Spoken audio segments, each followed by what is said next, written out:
Hey, hey, hey. I decided to pop right on when I noticed that was not going to load up. But glad to see you all. It's been a little bit since I have been on.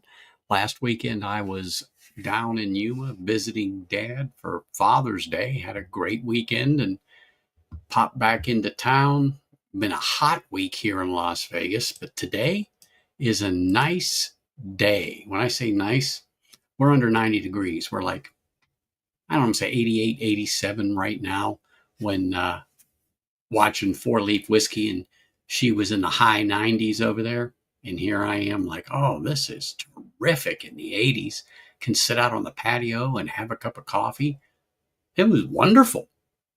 Absolutely wonderful to be able to do that. But what's even better is I'm back here talking to you all today. So let me just jump into chat here real quick and everyone stick around and come up with something. I want to do a pour and I'm on the fence on what to do. And I'm staring at one, but I pulled one out that's one of those forgotten but not gone bottles. And yeah, it had a nice little dusty top on it. But anyway, let me just jump up here and say hello. I saw that Mr. Mom, cheers. Always great to have you here. And Marty, yes, I know you're floating in and out, but yes, you just have to understand when I was making that thumbnail this morning, Marty, I said, I need something else.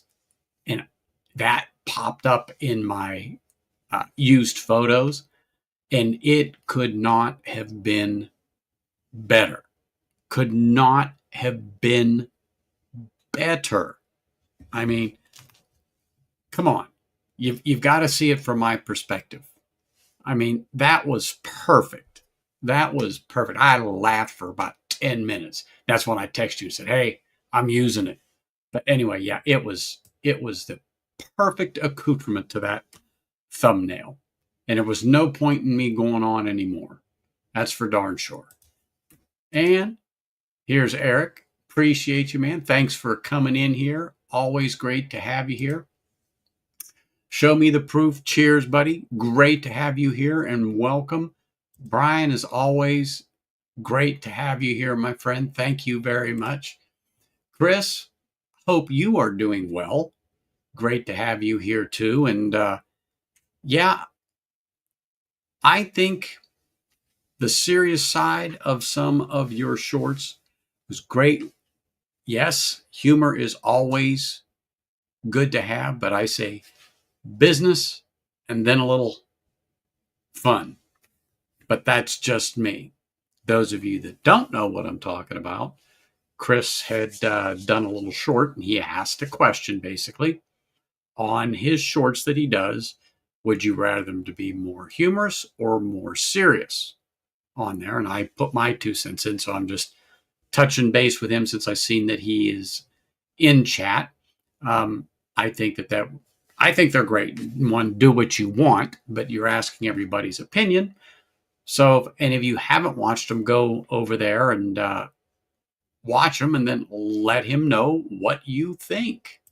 Dave, cheers, man. Appreciate you being here. Thank you for coming over and smashing that like button and saying hello to everybody. Always appreciate it. Love it, love it, love it. Oh, there is Paw McDonald. What is going on? I hope you are well. And let me see here. 7:30 at the home. Yeah, they ought to be about rounding your wrinkled prune ass up and tying you down to the bed here real soon. What is the proper tasting etiquette for Long Branch? I got it. I got it. The proper tasting etiquette for Long Branch is that's the proper tasting etiquette for Long Branch. Right there. Absolutely. Oh, man. Trust me. There's plenty of people here will tell you where to go, and most of them will do it nicely. Most of them will do it nicely. That's the thing. Some will, some won't.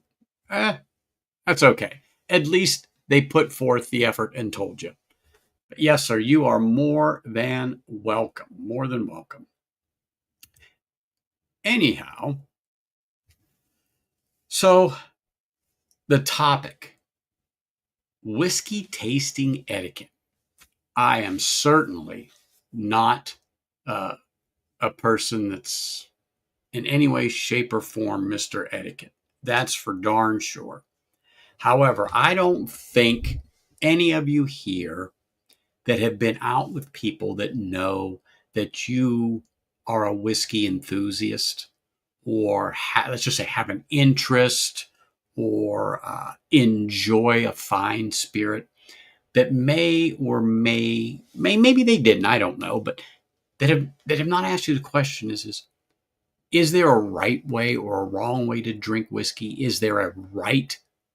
Is there a specific type of vessel you use to swill your whiskey with? I mean, it comes up on a regular basis for me, and it came up recently again. And, it kind of makes me laugh as much as we talk about this. Um, Even if it's slightly here and there, it is still a great topic to discuss, and people still are inquisitive about this.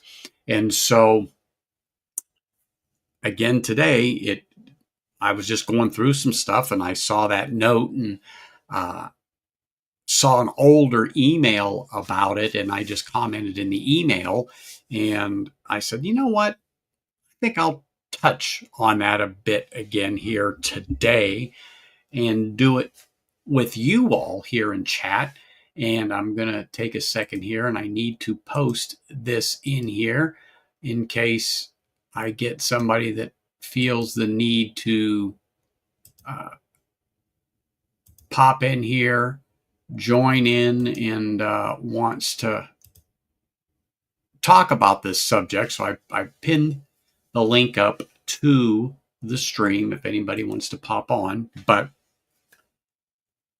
for me, one of the most important things is to have something that you want to get into, that you want to explore, that you want to experience, or just something you just plain just like and want to drink. Okay. So it's evident to see that it's all around me. But what I'd like to know is there a particular something that I should pour? And one of the things I grabbed, and I'm just going to say this is, and I haven't touched this in a minute, and the dust on the bottle, is there. But this was probably, well, this is the last time I picked up an Elijah Craig barrel proof because I don't have that FOMO. We've talked about that a couple of times, and I did a stream or two on the FOMO. And they were good, even the ones that I was lucky enough to try after this series, and I'll tell you which one it is. But it just didn't have that oomph, that pow, whatever, to make me want to lay them dead presidents down and start that series over again. So the last one I actually picked up, and I really like, and there's a backup for this one. And if I'm not mistaken, a backup for the backup. Yeah. And that was like a oops when I bought it, but that's okay. That's quite all right. It's quite all right. But this is the Elijah Craig barrel proof. Can you see the number? Can you see it on there? C like Charlie 921. 921. Oh, I'm telling you what, this to me was one of the best that they have done from the series that I've tried prior and the few that I've had since then going forward. So this is the last one that I had picked up. But anyway, I don't know. Something just made me grab this thing. And I originally was going to start on a low proofer and kind of work my way around the horn. But I'm like, you know what? This is good. So I hydrated. I got even some more water. It's sitting here. And I've got this. But, one of the first things is, and I get asked this too, and I even talked about this before, and most of you that are here now were here when I talked about this. When I talked about this, I don't know if you were in one of the, or if you were around when I talked about it, Sean, or not. Anyway, uh, I can't remember, but you might have been. Anyhow, but we talked about whiskey and whiskey temperature. What is the proper temperature to drink your whiskey? Well, pretty much it is room temperature. But I went and did some Google searching and video watching and different things a while ago and found out that whiskey temperatures can vary a bit, but more than what I thought. So a good temperature for whiskey, and I'm just throwing this out there. You Google it and see what you want. But believe it or not, is about 60 degrees Fahrenheit. 60 degrees Fahrenheit for for drinking whiskey.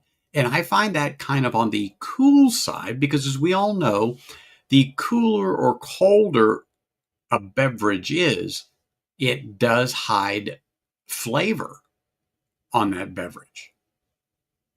Okay. Case in point, Coors Light. And they say, if that mountain isn't a blue, it's not cold enough. Well, there's a reason.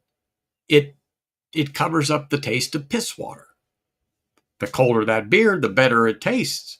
If you allow that beer to come up to a normal temperature, you wouldn't touch that stuff. You wouldn't touch it. But that's just my opinion about Coors.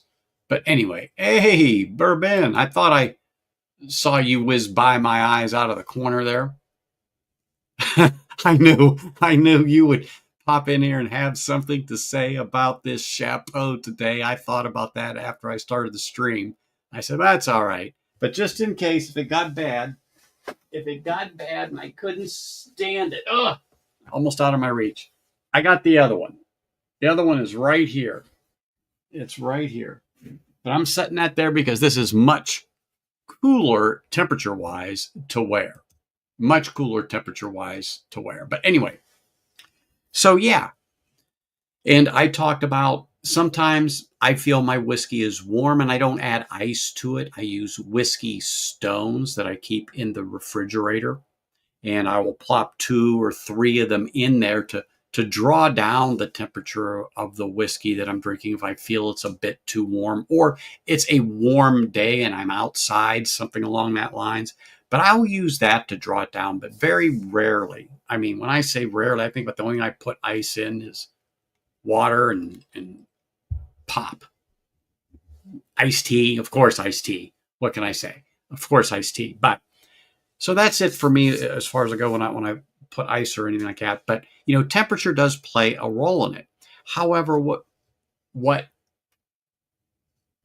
we need to remember too is that adding water to whiskey, remember we talked about that. That'll have its place too when I get into this. But glassware. We've all talked about this. I don't care if you use a Dixie cup. I think that would be sacrilege. But if that's what you want to drink your whiskey out of, go ahead. But I just don't understand how you could find that enjoyable. But it's yours, and you do with it what you want. But having the right glassware to drink out of. Now, I do have rocks glasses, but I can tell you, I don't use them. Matter of fact, I know where they are. They're at the top part of that shelf and they probably have 6 inches of dust on them. I just don't use a rocks glass. But if you prefer to drink your whiskey out of one, that's fine. But when you go to select a whiskey, first thing you're going to need a glass besides some whiskey to drink. But the standard that we all use is the Glencairn. Looks like this right here, just some place to hold your whiskey. The shape, so it says, helps hold the aromas, reduces the ethanol, but also as it comes up, it gets narrow here at the top to move more of those aromas up to your nose. So you can get a real good whiff of what's in your glass. So I use these a lot. Now, I also have other assortments of glasses to use, and some of the glasses have a stem on it. And people say, well, why do you use that? Well, because sometimes I don't want to add warmth to my whiskey when I'm holding it. So when I'm holding this, my fingers are all over it, or I'll hold it from the bottom, but it touches the bowl, and that can transfer heat depending. So I like my stemware. So I have a couple of different glasses that I will use when I'm drinking whiskey. And then now this one here is touted, this shape is touted to be a professional whiskey taster's glass. I don't know. I'm not a professional whiskey taster, but that's what it said when I got the set. Okay. So that being said, this is another one I've used, and I've used it on several occasions doing different reviews and tastings on the channel. I just brought it back out to show you that, I use different glasses, but primarily it's what everyone else uses, the Glencairn. And just recently, I have added this one to it because I was at a tasting for, I don't know if this is going to come out, Bruichladdich, and they gave me two of these. And I thought, oh, this is perfect. So I have different glasses that I use. Is one better than the other? Out of everything I've used, I'm going to say not really. The slightest more benefit, a little more benefit that I have gotten from a whiskey glass, and I will tell you, is this one. And maybe it is the shape, maybe it's the way this is and how it funnels up and expands. I don't know, but I think I've found the nosings using this glass with particular whiskeys in it, be it a bourbon, be it American single malt or single malt Scotch, Irish, a rye. I don't know, that the aromas seemed to be a little better in here, but not enough to make me swear by it. Okay.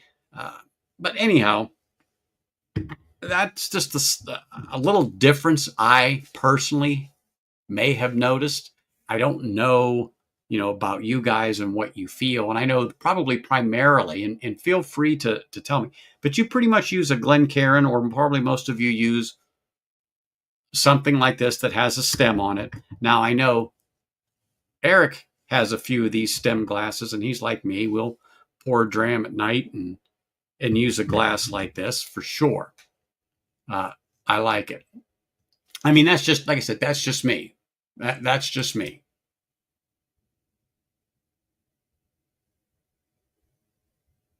You know what, Dave? You're not the only one to say that to me, and that's fine. And other people said, they can't drink it any other way. And I'm like, have you really tried? Have you really tried? Because,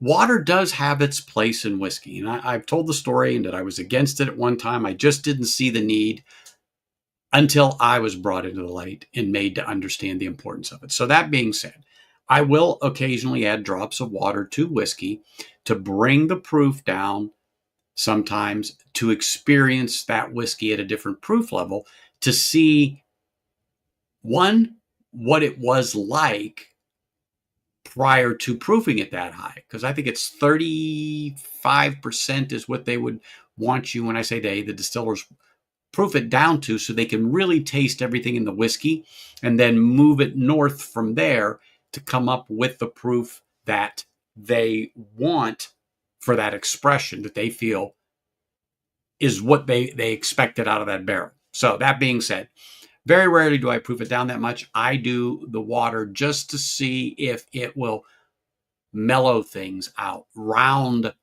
off some of the sharp edges of the whiskey, bring forth some more notes, or push back some notes on there. So, and when I do it, and I really mean it, I use a dropper. And when I say drops of water, it's like 2 to 3 drops. And mostly it's 3 drops of distilled water, not tap water, not water that you've had sitting around in a half drunk water bottle for 2 weeks, just rolling around here on the floor. No, I get distilled water. I put it in a little container with a dropper and drop it in there. And that's what I use. And sometimes I'll use it. I have distilled water in the glass of music, not this one now, but I'll have it in there. And so I will use that in my whiskey. That being said, water has its place. So when you were talking about your ice has its place in certain whiskeys, but then it just dilutes it down too much for me. And was it when I was younger? I loved 7 and 7s. I mean, I don't know who didn't in college and stuff like that. I drank them like water, no pun intended, but they were good. But I use a foam bowl. I mic for 30 seconds, then I use a straw. I use a foam bowl. Hey, Sean, you drink your whiskey however you want to drink it. It's all right by me. It's all right by me. That's for sure. Hey, Josh, I thought I saw you. That's why I was looking again. I didn't want to pass you up. Hope you're doing well. Thank you for popping in and smashing that like button and saying hello. So anyway, water has its place, and we'll talk about that a little bit more. I've been storing my whiskey to get an in-depth sense of the smell, but I am getting all I'm getting is a burning sensation. I'm snorting my whiskey. Okay, one, do not bury your nose in the glass to where when you inhale, it's a steady stream of liquid coming up. That's the first problem. But we'll go over that too, Mr. Great Shot. Do not worry. I am here to help you. I am here to help you.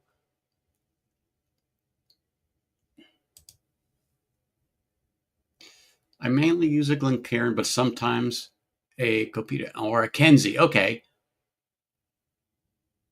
And that's fine. That's fine. That's all good. Hey, JD, I thought I saw your name mentioned and it wasn't in vain for once. Cheers, brother. Hope you're doing well. Amazon sells insulated Glencairn style aluminum glasses, great for outdoor, called Sante. Company is owned and run by an Eva. Okay, I've heard that, Sean. I've heard that somewhere before. I don't have one, but here, that's why I use the whiskey stones. So sometimes I'm on my patio. It's a 100-degree day, and I'm out there in the afternoon, and the whiskey's a little warm, so I'll pop a couple of stones in there to bring that temperature down and enjoy that whiskey while I'm out there. But if I'm going to sit out there, about the only mixed drink I do is Wild Turkey American Honey in a tall glass with ice, at least 2 good fingers of Wild Turkey in there, followed by unsweetened either fresh brewed tea or a real good store brand unsweetened tea, poured in the glass, stirred up, and I'll drink that like iced tea. It is so darn good and not gaggy sweet and in no artificial taste or anything like that. I think that Wild Turkey American Honey does a good job. But anyhow. Hey, Donner Pass. Oh, Abalor 11 Sherry, 52. I'm going to go and do this Elijah Craig because I haven't had any C121 in a minute. Hey, Kathy. Cheers. Let's see here. Let's see. Make sure if I didn't miss anything. Here we go. Well, knowing you, yeah, you're not going to leave it sitting there hanging. That's for darn sure. I'll add a few drops to high proof whiskey to see how the flavors might change, but that's absolutely. That's what I'm talking about right there. I always was, but when I come into the light and started really appreciating whiskey, and I really wanted to understand what that blender and distiller put together. And by adding ice or adding tons of water and stuff like that, takes away from that experience for me. I am not against it. You do what you want to do with your whiskey. It is yours. But me and my whiskey, I will pretty much always start right there. There you are, John. Sean, cheers. Great to have you here. Thanks for coming in, saying hello to everybody. And hey, smash that like button. Oh my gosh. Oh my gosh. Did I really see this? There, Mr. Rance. I hope things are cooling down for, I think the last time I talked to you was what, 35 C today? So what's that, about 95 Fahrenheit, 97? I know it's hot for you.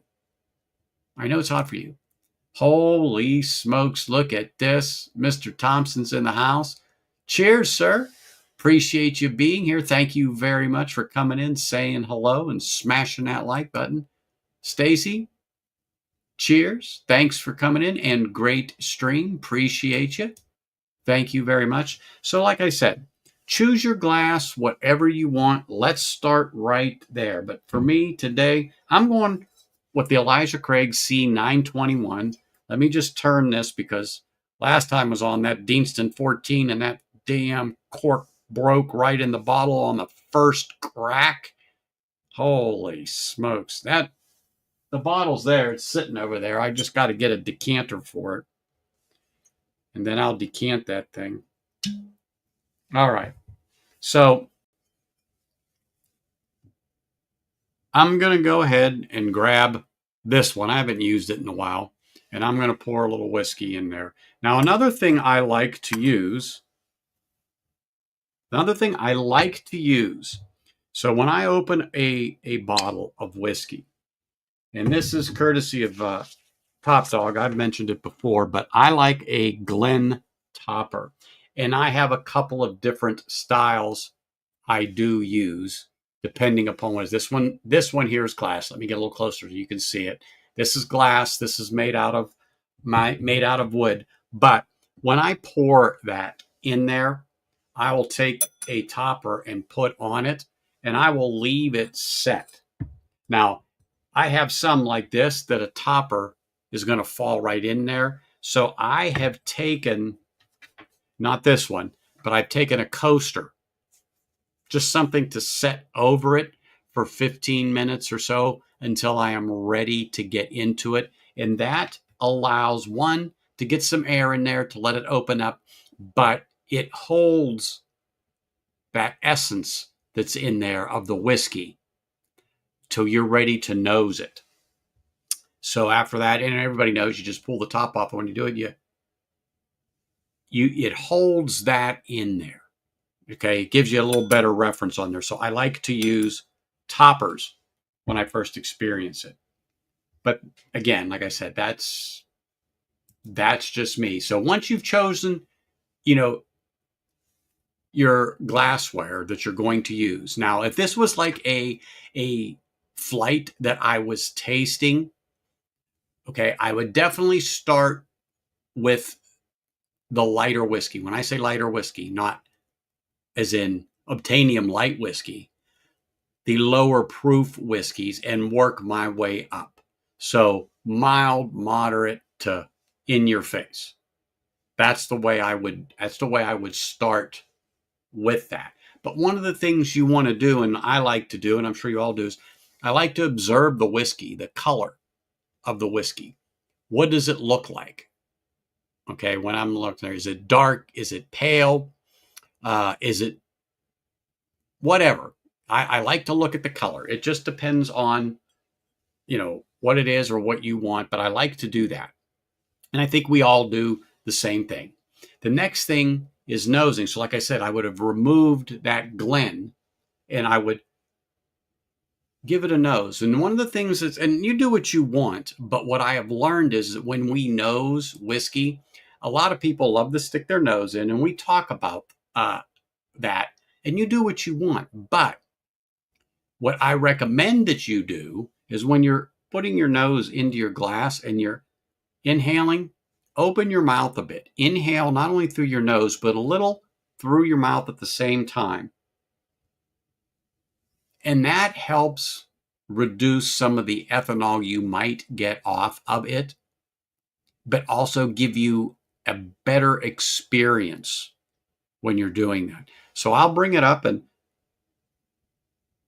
just ever so slightly, my mouth is open as I inhale to get the essence of that whiskey. And you'll notice too,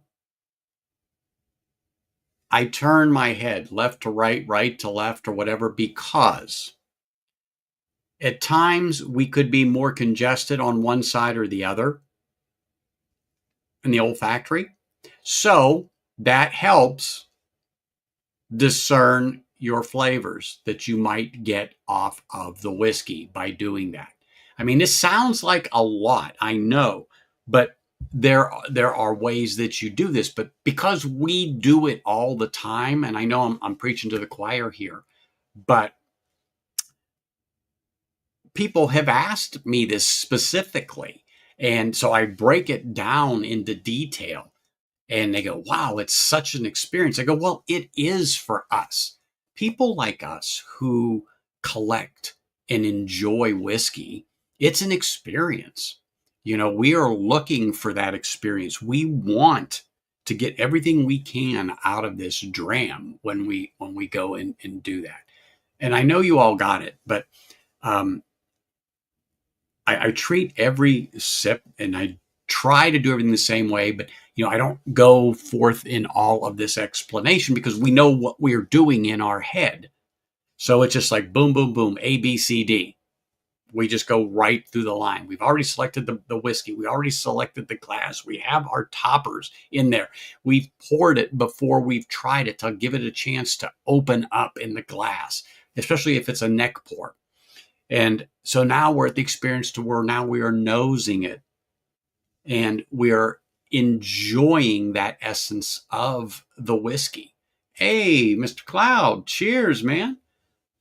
Appreciate you. Thank you for being here, man. Great to see you.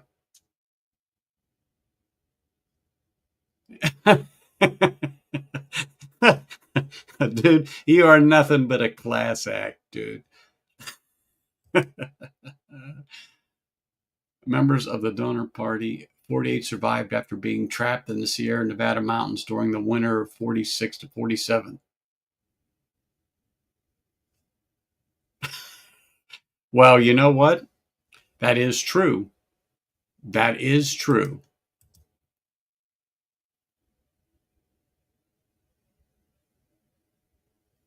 Oh, it is. It does.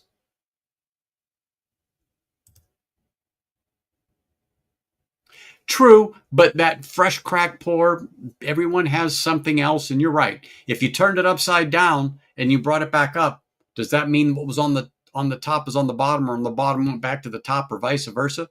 Nah. But a lot of people don't like a neck pour. Look, it's either bad in the beginning or bad all the way through. I find that if I leave that fresh crack or that neck pour sit in the glass, it does way better. So after you've done your nosing, you said, oh yeah, this definitely has the brown sugar. This has a little the signature vanilla, kind of like a marshmallowy sweetness on this. But man, there's definitely brown sugar in here without a doubt. Okay, you picked your notes out of there. All right. Now, I tell people, when you take that first sip, hold your breath. Okay, take a breath, but hold it. Bring in the whiskey, but let the whiskey roll from the tip of your tongue to the middle of your tongue, and then hold it between the middle of your tongue and the roof of your mouth for a few seconds, and continue to hold your breath. After about 5 seconds, allow that whiskey to wash all over. Some people say swish it around. Some people say chew it, whatever. I don't care. Now you're still holding your breath a little bit. I don't want you to do that, but then consume it after a few moments. And then after you do that, slowly exhale. Now you're doing that retrohale. And what are you getting off of that? And let those flavors continue to develop on your palate. Let that flavor to continue to develop on your palate. And then breathe normally. What are you getting? What is in that experience? Now, when you repeat that sip and you do it again, follow that same procedure one more time. Take a small sip, leave it on your tongue, let it sit there. After a few seconds, let it all, swish it all around, chew it, whatever it is you want to do, and then consume it. Slowly exhale, and now really let that flavor develop. Let that whiskey do its thing. What did you get immediately on the tongue when you sipped it? What was it like while it was just resting? And then when you swished that all around, you chewed it or did whatever you did, what else was going on? And then you consumed it. That's the experience. And then let that sit a minute before you take your next sip. Don't rush right into it. Allow that to go. Now, after everything has developed, you've got your stuff in there, you can make your notes, whatever it is you want to do. But now, is the whiskey at the point to where maybe you'd want to add water? Maybe you want to take a few more sips first. Fine. Do that. And if you want to add water, just add a few drops and have that distilled water ready to go. Drop it in there. Allow that distilled water to mix. When you drop it in there, it'll look like oil and water. It looks like it doesn't want to mix, but it will. Stir it up, make it dizzy. Watch that whiskey and water mix. Give it a minute on there. And then cleanse your palate a little bit. Sip some water. After you sip that water, allow everything to kind of get acclimated within your mouth. And then nose it. Did you notice any change from the first before you added the water to the nose now? Did something come forward on that? Did something pop to the back seat? You don't know. Does it smell sweeter? Does it smell more rounded? I don't know. We don't know. Water can change that. Repeat the process, the same at the front down, because now you added the water, and see what it's like. And that's pretty much it in a nutshell when we talk about etiquette, when we are starting to taste whiskey, when we are diving in for that experience. So you select your whiskey. Temperature is important. Okay. What temperature do you want your whiskey to be at? Add ice, add stones. I would say if it's not at where you're at, add the stones before the ice, because if you plan on adding water to the whiskey at some point during your whiskey tasting experience, the ice is going to take away. And the colder the whiskey, just like Coors Light beer, the colder it is, the taste goes away. So for Coors, the bad taste goes away. In whiskey, the good taste goes away. You know, to me, it's pretty simple. But you do what you want to do when it comes to that. You do what you want to do when it comes to that. I mean, it's you. It's your whiskey. And I joke about it or whatever. I love to tease Renee, Top Dog's wife. She'll tag me or something like that and show me a pour she's having with this huge piece of the iceberg that sunk the Titanic in her drink. I go, it looks good to me other than that floaty in there. But I just think it's important that when you have whiskey and good whiskey and you want the right experience when you taste it. And so that's what I always tell people when they really ask me about this. And they're like, oh my gosh, I didn't realize there was that much involved. There isn't. Once you do it every time unconsciously. I'm not water, that's a conscious decision. You have to reach in for that. But everything I've described, and I know you all say, oh yeah, I do that, I do that, I do that. You do it. You just instinctively will go through those motions and do that. And I'm going to sip some of this because I can't tell you the last time I've sipped it.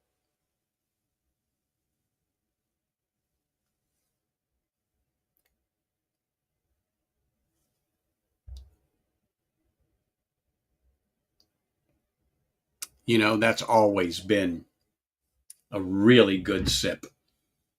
And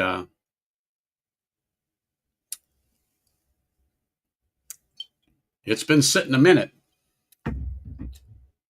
I love the spice. I love the brown sugar caramel. I love that little bit of I always get a little bit of a char note on Elijah Craig, and especially this barrel proof. The spice is beautiful. The oakiness is nice on here.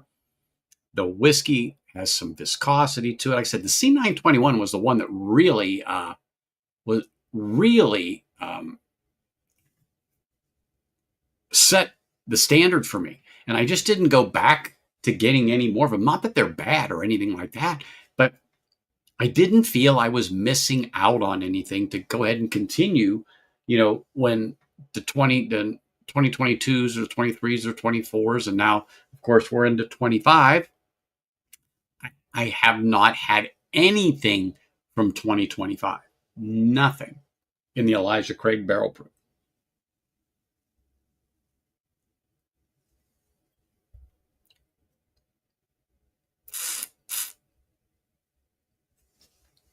The one thing about this glass I will say that I use,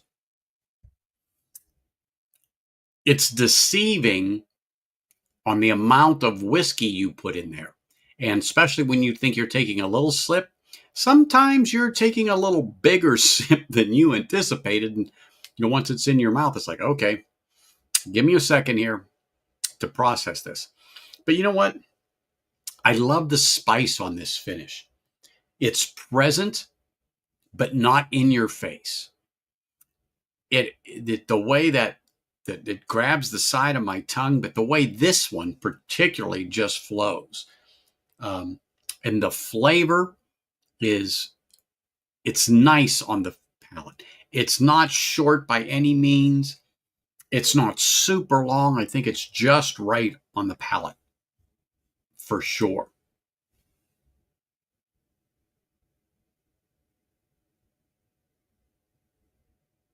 And then,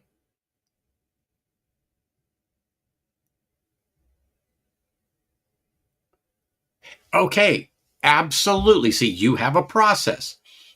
Absolutely. I can agree with that 100%, Kathy. 100%. I can agree with that.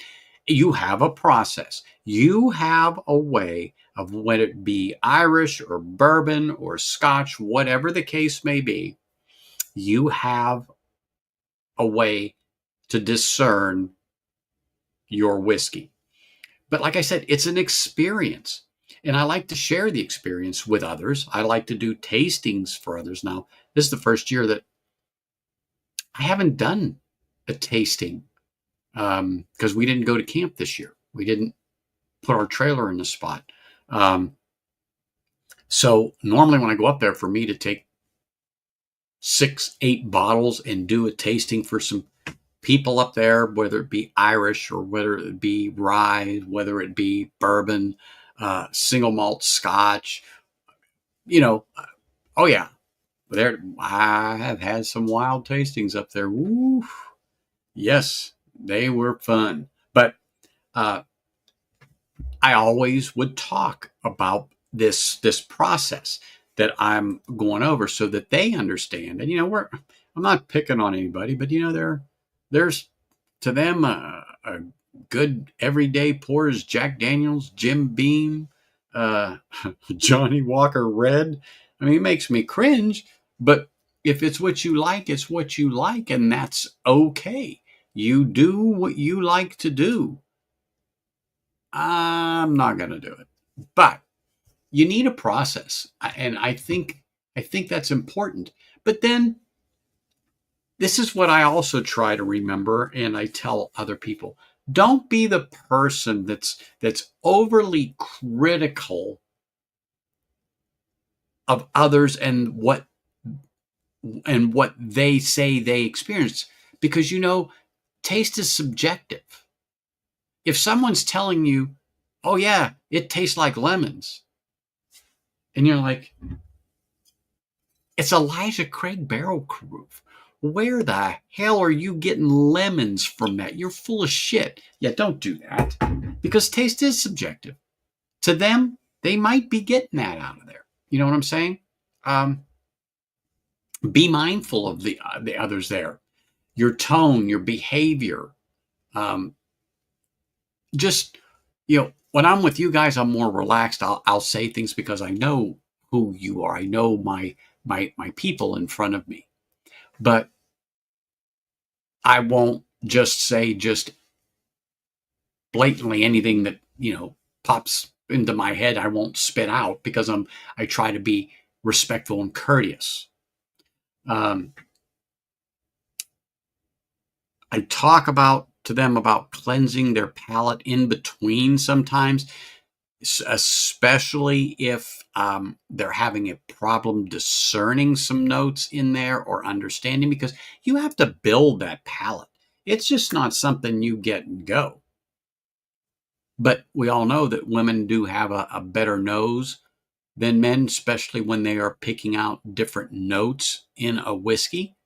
That's for sure. And even their palates sometimes will pick up things that we just don't do. They have some better qualities than men when it comes to doing this. But it does not mean we don't learn from that or we don't understand them and the experience. Uh, and if they do bring out whiskeys like Basil Hayden, I don't go, "You don't drink that shit, do you? Really? Don't put that in my glass." I may not be happy when they pour it in my glass, but to them, that might be some highfalutin stuff.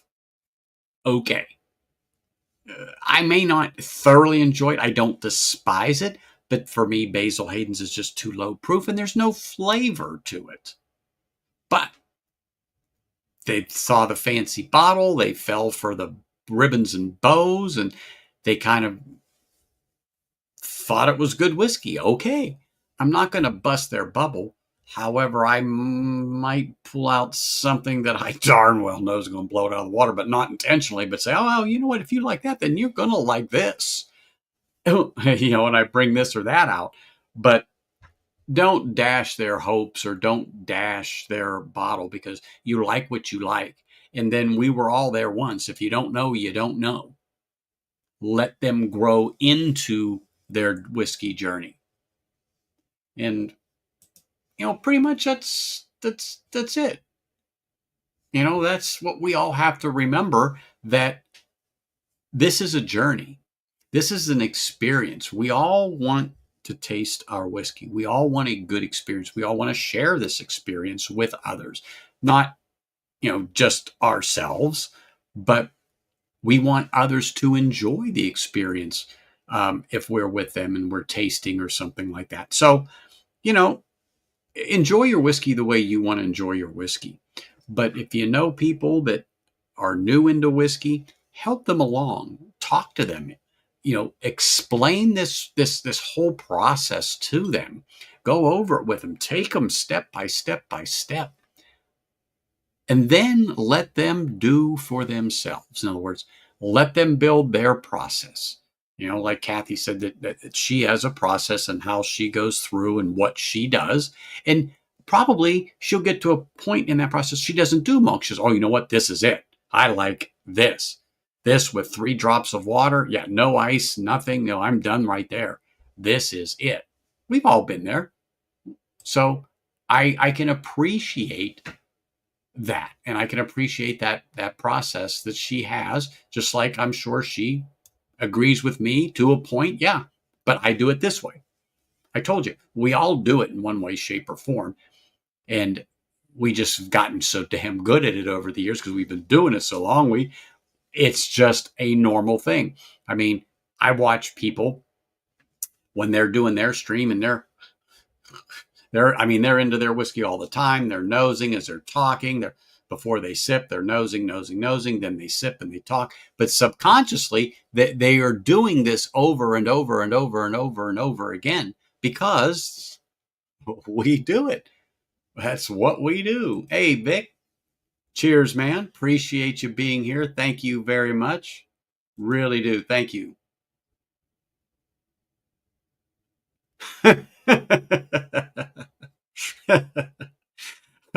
Well, okay. Yeah, I'm going to have to throw Hanging out there. Hanging AZ. I'm going to have to throw him out there. Look, Hanging AZ, he knows where to get. I'm laughing because he'll send me a text once in a while and he'll like, dude, I got a deal on some Knob Creek at Walgreens, or I got what was one of the stuff that he got at Walgreens? I mean, it was a damn good deal, but he finds these deals at Walgreens, and it just makes me laugh that he finds these. I go to my Walgreens, I got nothing, not a thing there. But it just makes me laugh whenever he tells me that Walgreens. But hey, it is what it is.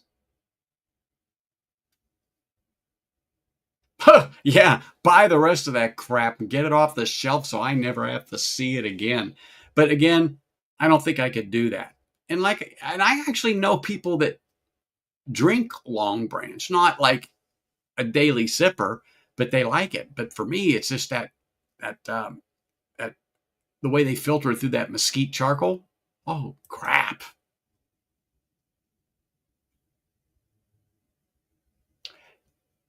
Yeah, exactly.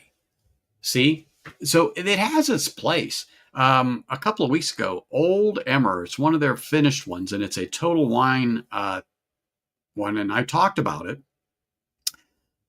And it's a lower proof, 86 or 90 proof, 86 or 90 proofer. It was $100 a bottle, so I thought it was pricey for what it was. But boy, until I tasted it, I'm like, it's low proof, but this sucker had flavor to it. I just don't remember the finish it was on there. And actually, I was talking about it today because I was at Total Wine. But oh my gosh, that was a nice whiskey. Now, definitely water. I would not put water in that, but it was really, really good. Hey, Joe. Cheers, sir. Thank you for popping in and saying hello. Always appreciate you. And I'm glad that you popped in and that we have a few others here. And I want to thank Joe for reminding me, because I did make a note and somehow it slipped my mind. But everybody here who's on here remembers Scott Pigsley. Scott Pigsley was Fifth Quarter Tailgate. And he had a YouTube channel who had passed away last year. And it's a year now that Scott has been gone. And I think we should just raise a glass to Scott in his memory and just say, cheers, Scott, and have a sip.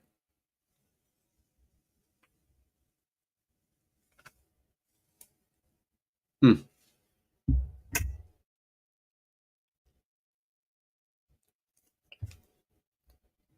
Remember what I said about sometimes you get more than you think because of this glass? Whew.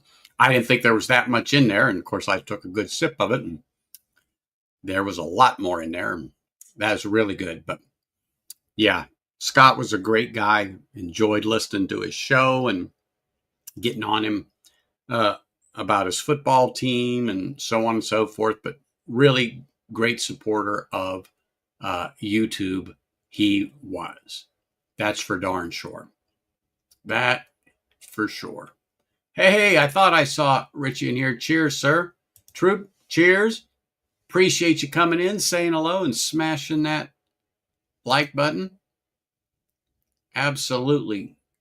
To Scott, absolutely right. Oh, looky here, looky here, looky here. We got Viking bourbon. Dude, I just took the Bianchi down and got some new shoes for it. Unfortunately, though, they didn't have the size, so they're ordering them. So I told them keep it and go through the thing and give it a tune up. But I had to get some new shoes on it, new tubes, and get the front rim trued up a bit. After a while, that just you can just feel it. Something's not right. So it was time. So it's getting a little love, getting a little love.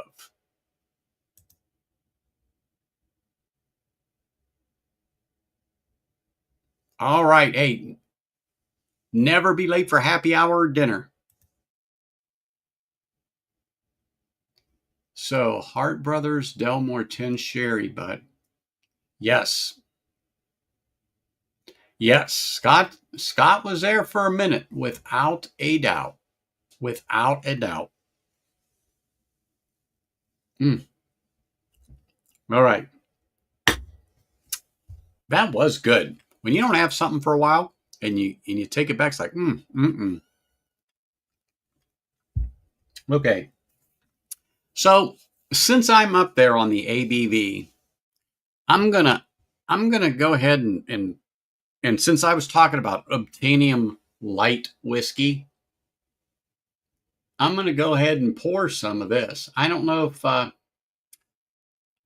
don't know if anybody has ever had Obtanium. This one here is what, 119? No, I'm sorry. I beg your pardon. It's bottle 119. Hold on.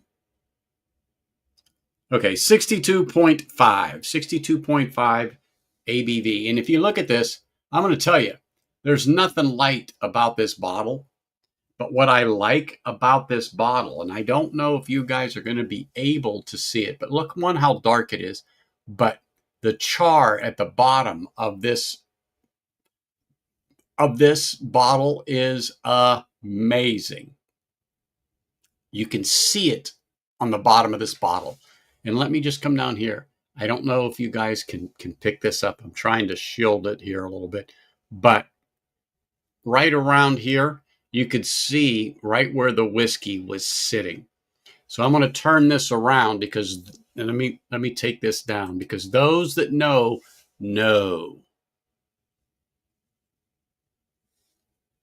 Yes, yes, that is it.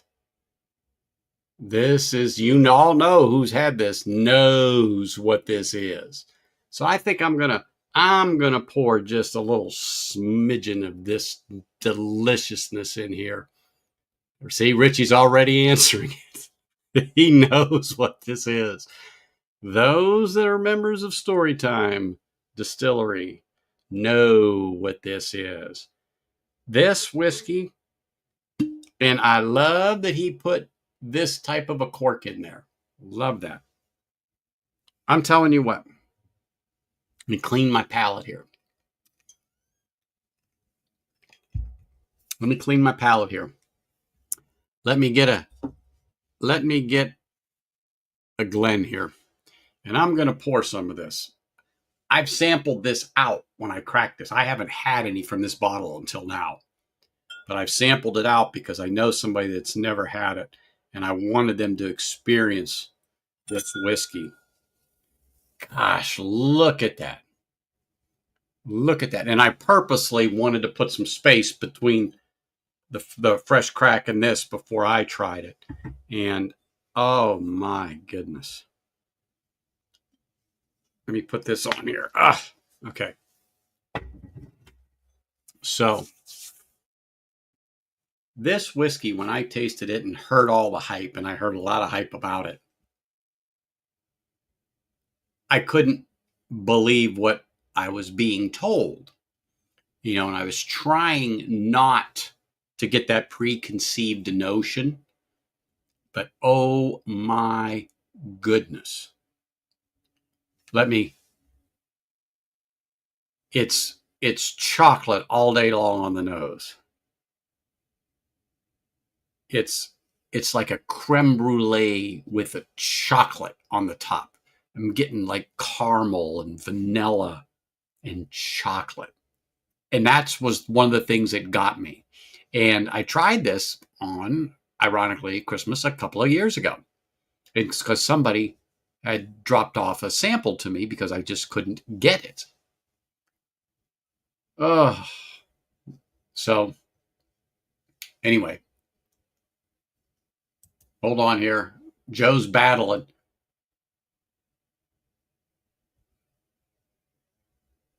There you go. Joe's inviting us tomorrow over to his channel right there. He's in to fight. But I will say this, Joe does not care about winning or losing. He just wants to have fun and sip good whiskey with you or me or whoever. That's Joe. Bragging rights is nice. That's for sure.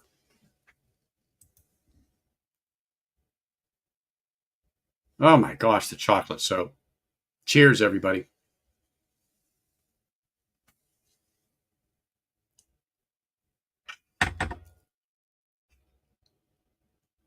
Oh my gosh. Viscous chocolate. Oh my gosh. I'm telling you, this is a dangerous whiskey because it drinks nowhere near 62.5 ABV. Does not. Does not drink anywhere near that. And as a matter of fact, what's funny is before I even knew what this was, I heard everything on there. If someone would have poured this for me in a glass, I probably would have stopped them because I'd have connected that sweet instantly with, and I don't mean any disrespect, but some crappy whiskey like Fireball because of that sweet. I'm like, oh no, don't add me none of that artificial crappy chocolate shit. No. This is not that.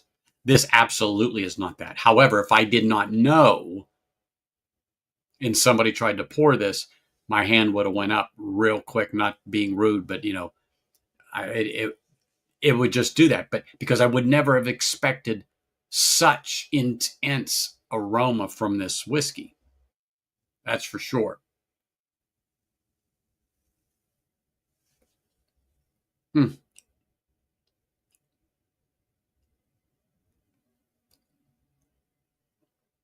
But it's really it really changed my perception of some whiskeys and what distillers can do.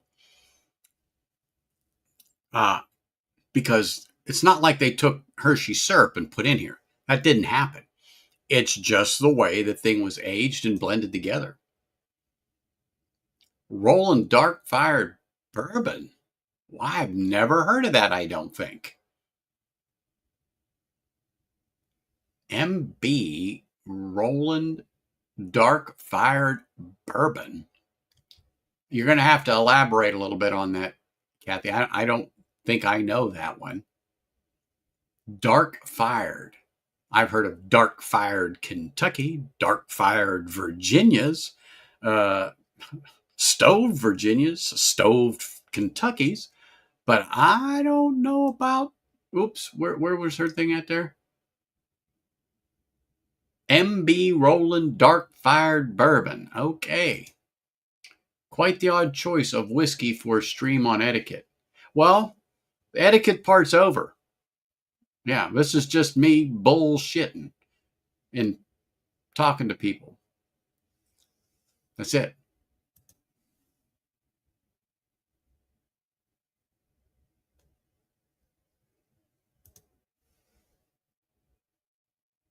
Oh, okay. There we go. Now I got it. Now I got it. Thank you. Polish rye, 58.6, light whiskey, 60.5, Canadian rye. Yes. Now those are definitely sitting and sipping whiskeys right there, JD. Absolutely correct.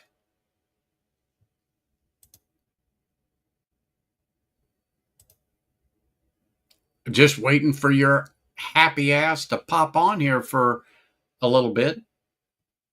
I always got room for one if you want to pop on for a half hour or so and share a dram. But yeah, this is amazing whiskey. Amazing whiskey. I mean, it just wasn't it just blew my mind as far as the thing was like, oh my gosh, oh my gosh, oh my gosh. It was just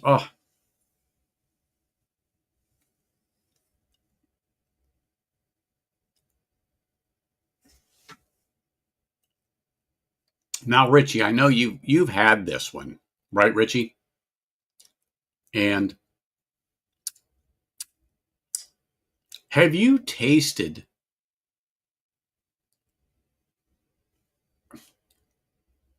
this chocolate toffee like this before in a whiskey at this level? I think not. I mean, my opinion, no.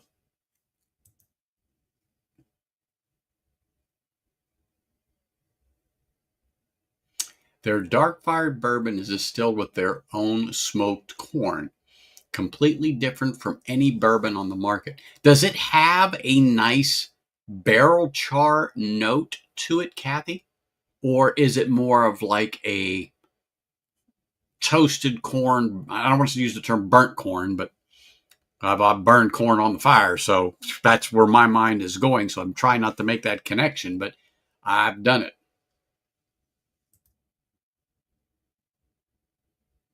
Yeah. I don't, the graham cracker thing, now that you put it into my head, yeah. But holy smokes.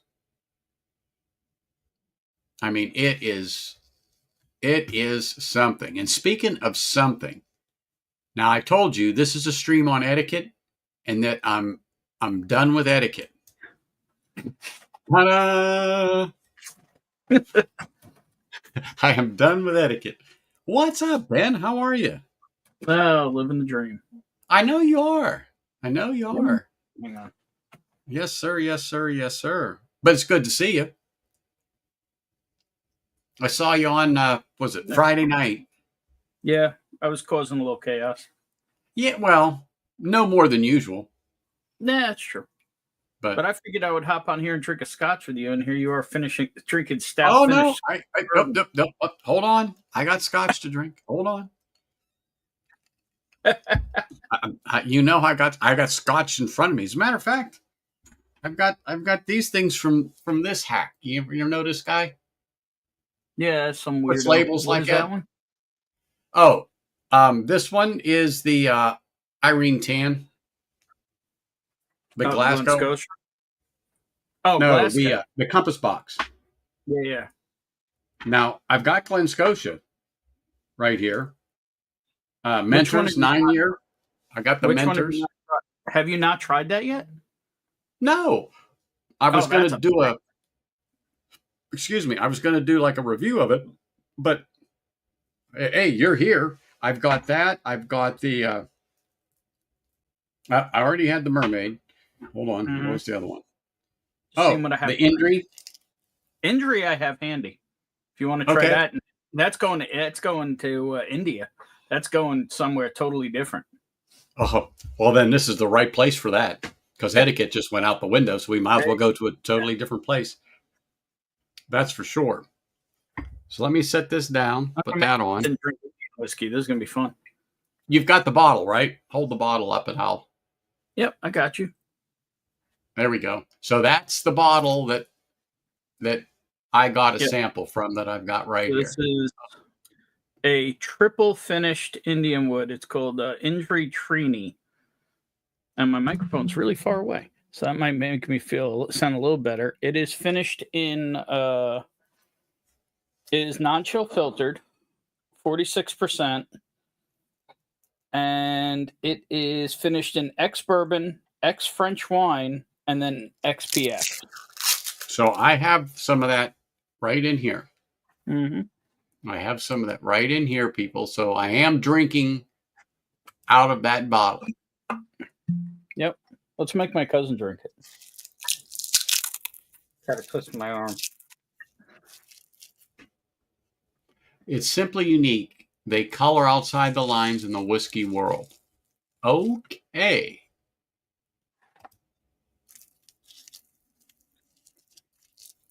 Yeah, and All it comes right. in a tube. The Oh, tubed look whiskey at that. Let me highlight that.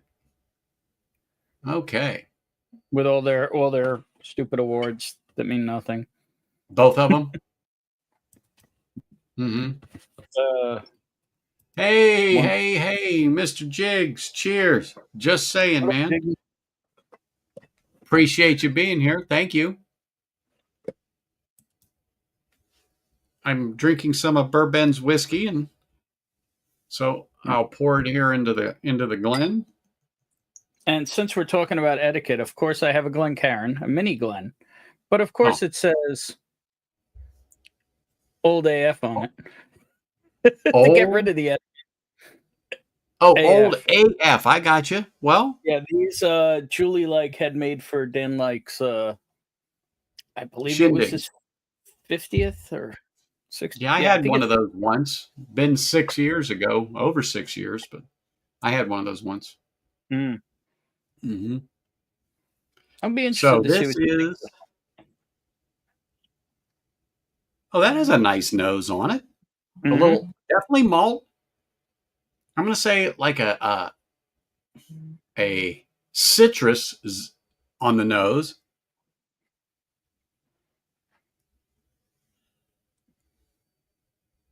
It smells light and crisp. Mm-hmm.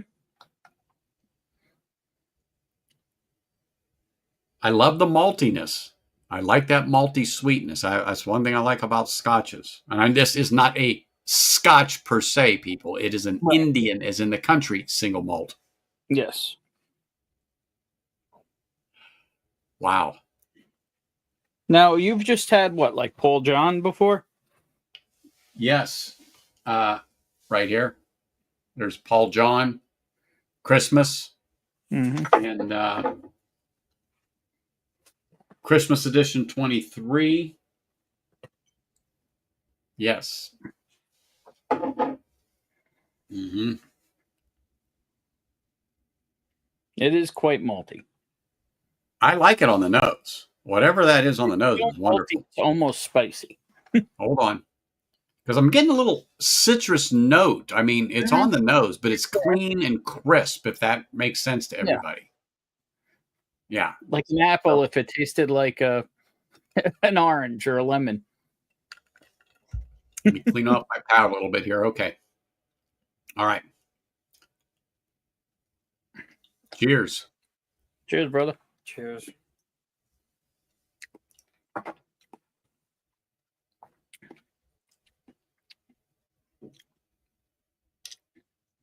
That was a sweet sip.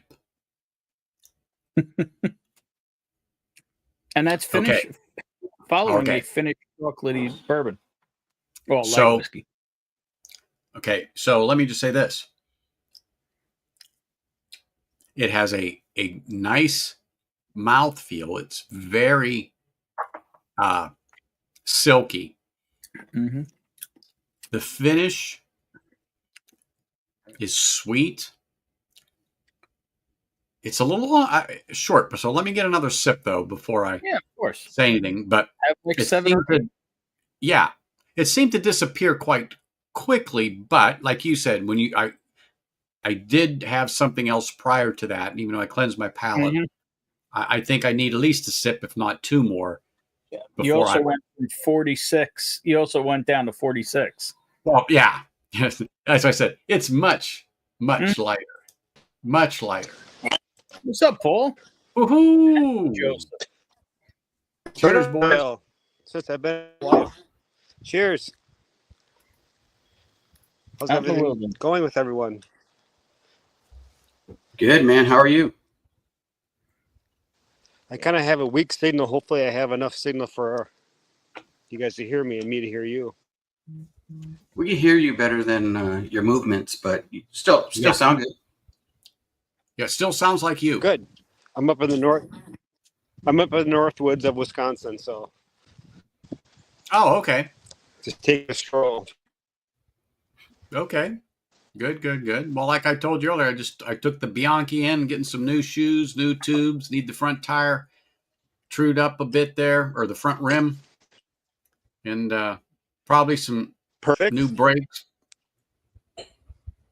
It happens. Heat out here is Now, really what gets the now you get. tires. Yeah, I could imagine. Well, today was 108 yesterday that registered, and then today was like about 90ish. See, I'm 87 right now, but we were 107, 108, Looks 110 like I lost you guys. last week. We hear you. Cheers, Richie. Yeah, it was warm here, and I mean it's beautiful today. We didn't hit 90. Stacy was 98. I think she said she was. Mhm. Yeah. So I'm loving it. I'm loving this. Hey, look who stuck his head in here. Oh, what's Cheers, sir. Joe, we can ship you some snow if you want. It's snowing over there?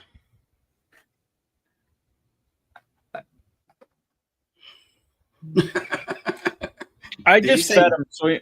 I just fed him, and then I gave him Indian whiskey. He must be high. When it snows here, I said we could ship it to him. Oh yeah, I forgot. I did hear the first part in the beginning one, No, and now it's three. he didn't include it the first time. I know. It's in California, it doesn't get snow. Donner Pass. That sounds like a killer. In the farm. mountains, we get snow. That's like me. I get snow in the mountains. I sit on my patio in my shorts in December, and I look up and go, "Oh, look at the snow up there! Great place for it." Well, from me, it's like maybe a 45-minute drive to go to the snow. Yeah, I can be skiing in 45 minutes from here. Yeah. I don't, but I can. I don't, but I can. Oh, look It's at a weird look at you with a flex, little, but okay. look at Joe with a little gate action. Gates open. Yeah, next to Joe. I seen him flexing them muscles there with that 4-gate. No, this is my Pigsley pour right here. Aha. He really liked this. He really liked the foundation, so I Which having a pour foundation for is him. that? Having a pour for him tonight. Which foundation is that, Joe? This is the 10-year. This is like last year's Oh, yeah. or the year before. I don't. Was it last year or the year before? But it's the 10-year Kentucky. Yeah. Got it. Mr. Morgan, Might cheers, taste a little sir. like Thank you more for sparkles. joining us from all the way across the pond. I know it's late for you. About what, 2 a.m. for you? I'm fully under the impression that he doesn't sleep. Oh, he sleeps. He don't care. No. Get up, take a pee, have a drink, go back to bed. And check in here. Oh, look at that. Look at that view over Paul's shoulder there. Mm-hmm. Mm-hmm. Mm-hmm. Yeah, go ahead. Mm-hmm. Mm-hmm. Yeah. I I was hope on my those- way to get the 14-year Ben, the 14-year foundation at Hazmat, but I was a half an hour too late. They had sold the last bottle. I actually think I have a sample left of that somewhere. A little bit of it. I might have finished it. I'm not sure. Mm-mm. The one I want is much older. It's younger in age statement, but older in release.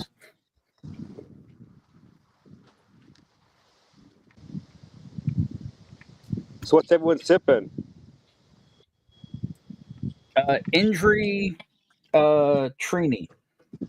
Little Indian single malt.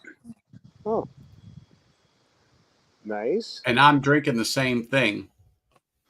So what do you think of it overall, Anthony, now that you've had a little Well, bit you more? know what? I will say this. I'll have to have another one, but it's intriguing enough for me to do that. Mhm. It's intriguing enough for me to do it. It's definitely not the Scotch taste you would be used to. No. But yes, it has it has a distinct flavor like a Campbelltown. And not that it's the same, but if you drink a Campbelltown Scotch, you're drinking that has a distinct flavor. It has a distinct funk. Yeah. The really interesting thing is I believe it is very young. It is not age stated, but I believe it is like 2 to 3 years old because of the extreme heat. Okay. So remember what I was saying about I'm getting this high citrus note. And when I get that, generally that indicates to me, especially on the nose, is a young whiskey. But guess what? It wasn't. I really wasn't noticing it on the palate. Yeah, no grassiness, no. I wasn't getting that. So the I other didn't. weird note I get on Scotch is like bell pepper. And I don't get that on this, but no, not on this, but on very young Scotches, like 6 year, 7 year. So I tend to let get me like just say a this. green bell pepper. I don't think you were on. You might have still been stuck in your pie hole, Ben. But one of the things that's one of the things I was telling people. Just because I don't taste something doesn't mean it isn't there. I just don't taste it. And so when you're doing tastings for others, I told them, don't be that person that, oh, you're full of shit. It doesn't have this. It doesn't have that. Taste is extremely subjective. Of course. It's extremely subjective. We all know that. No one here, I'm preaching to the choir. But in the little thing I was doing about etiquette, that's one of the things. Just because somebody doesn't taste what you get does not necessarily mean that they're wrong. Right. I mean, all four of us might get it and go, yeah, they're wrong, but they just don't taste it. But does not mean in the third sip or the fourth sip or whatever that all of a sudden they won't start to pick that up. Or they may never, and it's okay. We have no idea what the correlations are. What a peanut tastes like to you might taste like what a tomato tastes like to me. We don't know. Perfect analogy. We have absolutely no idea. Colors, like what I see as the color blue, right? Like correct. The color red tastes great. The color red tastes great. See, I'm not going to argue with Joe. If he tells me that, all right. I've never tasted it. He is a professional eater of the colors. The crayons. No, the green ones are a little minty. Like, hey, where's Trevor? Where's Trevor? What things taste or look or feel like to other people? It's all different. Absolutely right. Oh, Altmore 14 maturation in a French oak barrel. That sounds bougie. Aged red wine in California. Ooh. Now that has to be an interesting sipper, Donner Pass. That has to be an interesting sipper. I've had a few whiskeys that were finished in a wine cask, and I'm like, wow. It had a nice little flavor to it. And I've had some bourbon that I like that. Bull Run was magnificent, finished in that, I think it was a Pinot Noir cask. Wow. Really, really good.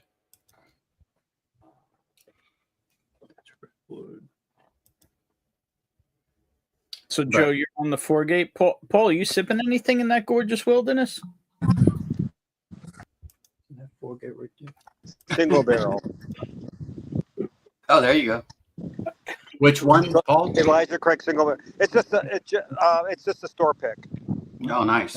No. What? I did this C921 earlier. Oh shit! There we go. You don't want to see that. You don't want to see that. That's right. But yeah.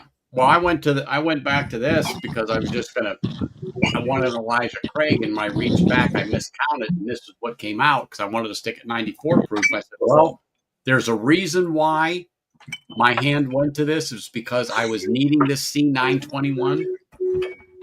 So, and it was a good choice because C921 is my favorite. And I bought a backup for this while they were still there, and I guess I had a senior moment. Or that's what I told myself when I bought the second backup for the backup. But I haven't purchased any more since that series. I'm not saying they were bad. It's just that none of them and I've only had a few since people have dropped off samples, but they weren't like, oh my gosh, I got to go out and get some. I think last You know, year was close. I think the 924 was close. I think it was, or was it the 524? Shit. Anyway, I did come close. I don't remember the number now, but wow. I had a sip of it and went, it's Cheers, funny. Eric. I had at one point I had 275 bottles of whiskey, of bourbon or whiskey in my house, and I'm probably down to 180. But really, I always go back to 2 or 3 oh yeah. whiskeys that I mean, it's like that's all I need. Joe Simply only like No, an Old actually, Forester all for you me. need is 5. All you need is 5. Tell him, Agreed. Joe. Yes. It's so all you need stupid. is 5, but Joe has 40. Yeah, I got 40. It's so stupid, but 5. it is nice though. It is nice though to try and go back to some things because they're all different. You know that, right? We all know that, right? Mm-hmm. They all have different notes. They all have different flavors, and even if you go back to it, it's like something different every time. But at the same time, it's like really, I always go back to like an Old Forester 100, just a signature series, or simply a Maker's 46, or whatever, Whistle Pig maybe, and that's about it. Now see, Maybe Whistle a Thornton Pig, Knob Creek in there. I'm not, I hate to say this, it's not my favorite. But now the Boss Hog, I didn't have any Yeah. problem with the Boss Hog. Amen. Well, you haven't tried Boss Hog 11. I have not. That one is god awful. Oh, okay. Yeah, then I don't want it. I don't want it. It is the worst pour I've probably ever had. Hey, Josh. Josh, cheers, What's man. up, man? How are you? Or you left here already? Can you hear us, Josh? I can. Can you hear me? Yep. Right. Yep. All right. Mm-hmm. Yep. Glad you could join us, sir. Yep. Cheers, Josh. Who is this Josh guy? The one and only. Fritz. Is that kind of Josh Fritz. Did you Never try those 2 I told you about yet, Josh? I have not. I haven't tried any of them yet. Okay. No hurry. When you're ready. I just was going to ask about 2 of them, but I'm not going to say anything until you try them. Yep. But because I was watching somebody and they reviewed one of them and I chuckled. Why'd you chuckle? Well, he doesn't like Scotch anyway. Oh, gotcha. And it's just not his cup of tea. And but it was just one of those things that Or glass of whiskey. he had gotten some samples, and so of course he said, well, I'm going to try them. He says, you don't turn anything down. And he just wasn't happy. And I laugh and I go, well, sometimes it's just not your cup of tea, or that particular Scotch or Scotch in general. Yeah. I'm hoping I can get through everybody says how fruity everything is when you get through there. So What was that, Josh? I said, hopefully, if I can get through the peat of the Scotch, everyone always talks about how flavorful they are. So hopefully, and just listen, what you got when it comes to peat level is low. Trust me on that. It is low. So Loch Lomond and Highland Park, right. They're not peat monsters by any means. And so that's why I said go with the Loch Lomond 12 first before the Highland Park. Really? But if you heard what I was talking about when you're starting to sample them, and it is important that when you put it on your palate. You hold it on that tongue between the center of your tongue and the roof of your mouth for a few seconds before you allow it to, I don't care if you gargle with it. I don't care if you swish it like mouthwash, chew it, whatever it is that you do to get all of it around your mouth. You do what you do, but then go ahead and consume it. It's important that you take those steps like that, and then, like I said, when you're holding your breath a little bit, and then once you consume it, you slowly exhale through your nose, and that really does help. And they're not peat monsters. If and I'm laughing because if you want a peat monster, I got it. I've got Octomore. Okay. And there's a difference between a peat monster high parts per million versus a robust peat like Lafroig or Ardbeg. They're robust. Okay. It's in your face. Band-Aids and hate is one of Ben's favorite terms. And I love it. Band-Aids and hate. But I have Octomore. Octomore is 309 point something ppms. Yeah. Lafroig is only 50. But it's such a different peat. It is. Absolutely. It's so robust in your face. The only thing I was going to say is, Anthony, I feel like, I don't know what Highland Park she sent him, but I feel like Highland Park is much lighter. Exactly. Well, it could be. Lomond. Well, you know what? See, that's just for my palate. I think they're almost like this.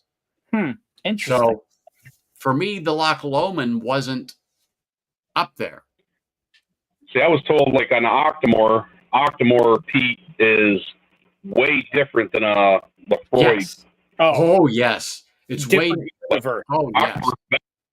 And Lafroig is a nasal trauma nightmare peat. Put it in so to put it like in like American smoke ways, Lafroig Lagavulins, just in power, right? I would kind of put like Lafroig Lagavulin.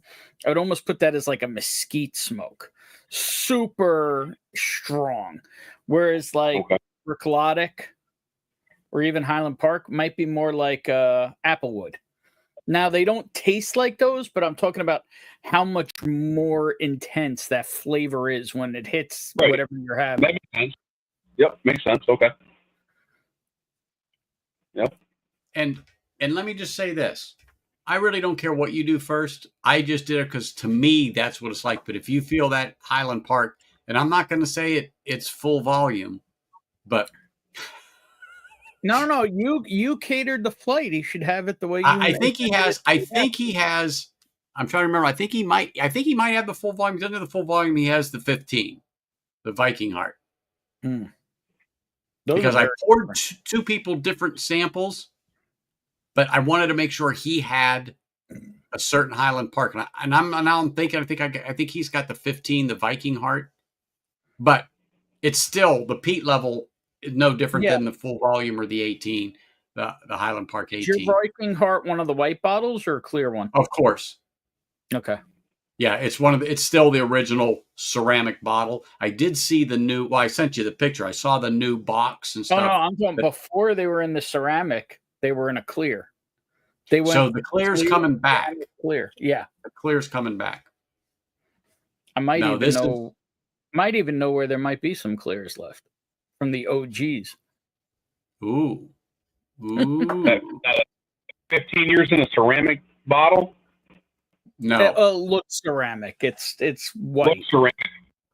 They have the stores around here. A price point on that one normally. So this is the bottle. What it looks like. Hold on, let me highlight myself here. I think it's more painted than ceramic, but yeah. But what's the price point on that one run if I end up liking the sample?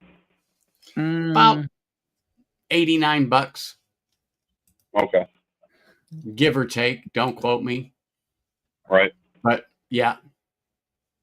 Yeah, because they got that one. I think they got an 18-year and a Yep.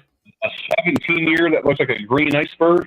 Okay, now that's 17 years of special release, and they're a couple of $100. I'm not I was buying that looking one. at it today. Okay, 17 year, 18 year. I've not had the 17, I can't say, but for almost $200 difference, get the 18, as in less money. I'm sorry, but uh, I'm trying to pick a anniversary present, and this past Friday was my 27th wedding anniversary, and so my wife and I were out looking and trying to figure out what I want or not, and I just haven't figured it out yet because. To have a certain whiskey or whatever, it's like, yeah, uh, it's got a call to me or it's something that I know I want. And, there was this Isle of Skye, it was a 25-year-old, it's blended, but it was a good price for, $150 for a 25-year-old blended scotch, but it's all 25-year-old scotch. And man, I had another sip of it and, I'm tempted because it's a decent price for what it is. And I'm just trying to They figure often, out, though.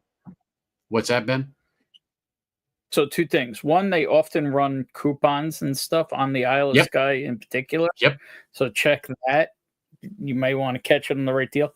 The other weird thing is, and I could check with places here, believe it or not, so particularly in New York, because of the way the laws are here, they technically distribute, they were technically also a distributor, and they sell their whiskey wholesale to other people, other stores.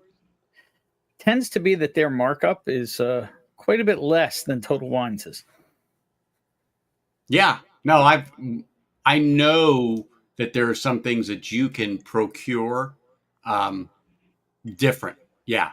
Than even what I can get it here for, and you can drop it off still cheaper. Well, I just had to do that. By $30 sometimes too. I just did that with a scotch out of Cali, because here it's $130 a bottle, and in Cali it's $60.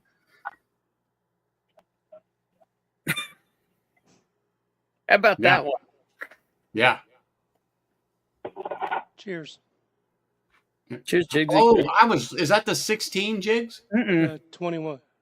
Ah, shit. I was looking at I think it was a 16 or something, but I was looking at that. Now, what I did see today, a Glencadam 21 for $269. Yeah. Yeah. It made me raise my eyebrows too, because I couldn't believe I read Glencadam on it. And I thought that wasn't a terrible price for a 21-year-old Glencadam. Did JD get a hold of you yesterday, Anthony? No. He did not. Interesting. No. But he's got my email. I mean, well, he's got your number we don't now. talk, but I'm kind of, if he's listening, I thought he had my number. He's more than welcome. He does now, because after I asked you, I said. But yeah, we've chatted many times. But I thought I had his number and he had mine. I have to go back through my messages. Yeah, I have this. But I have the 17 Glencadam and the 15. Oh, congratulations, Donner Pass. Yeah. Everybody says my wife's a saint for putting up with me. I don't argue with her. Or them. Yeah. That's for sure. You did? I didn't look at IG and see, but I don't got anything here. That's for sure. From you. Hold on. Yeah.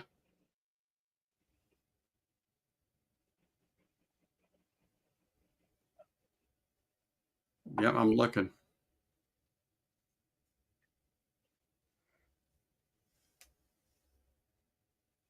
All right. Now I gotta just to let you know. All right.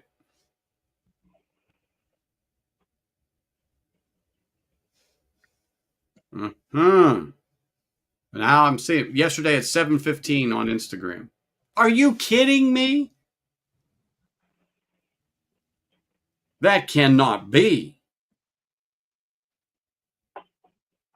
Holy crapola. Well, I'd have to buy that. But what?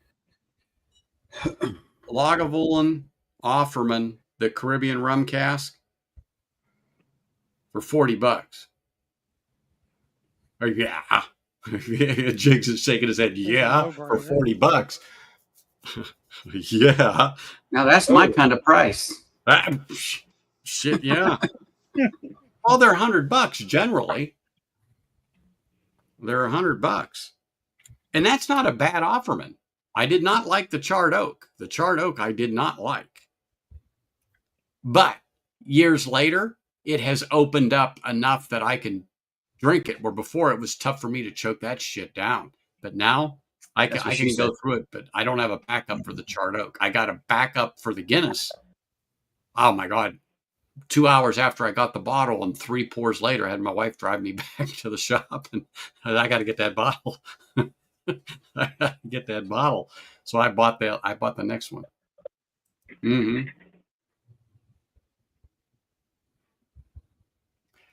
Ben Romick 21 for $170.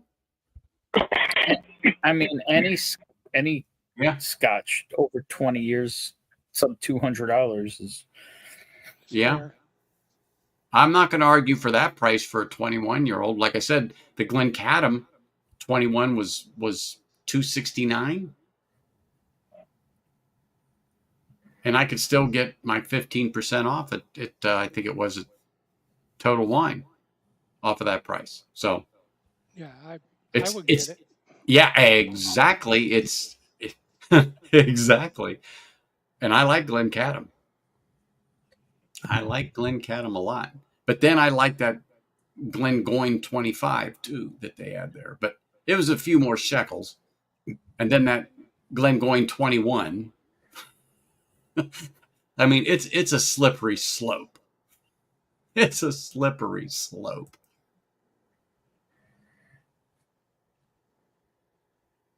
Oh yeah. They can afford to take a hit. That's for darn You know who sure. else could afford to take a hit?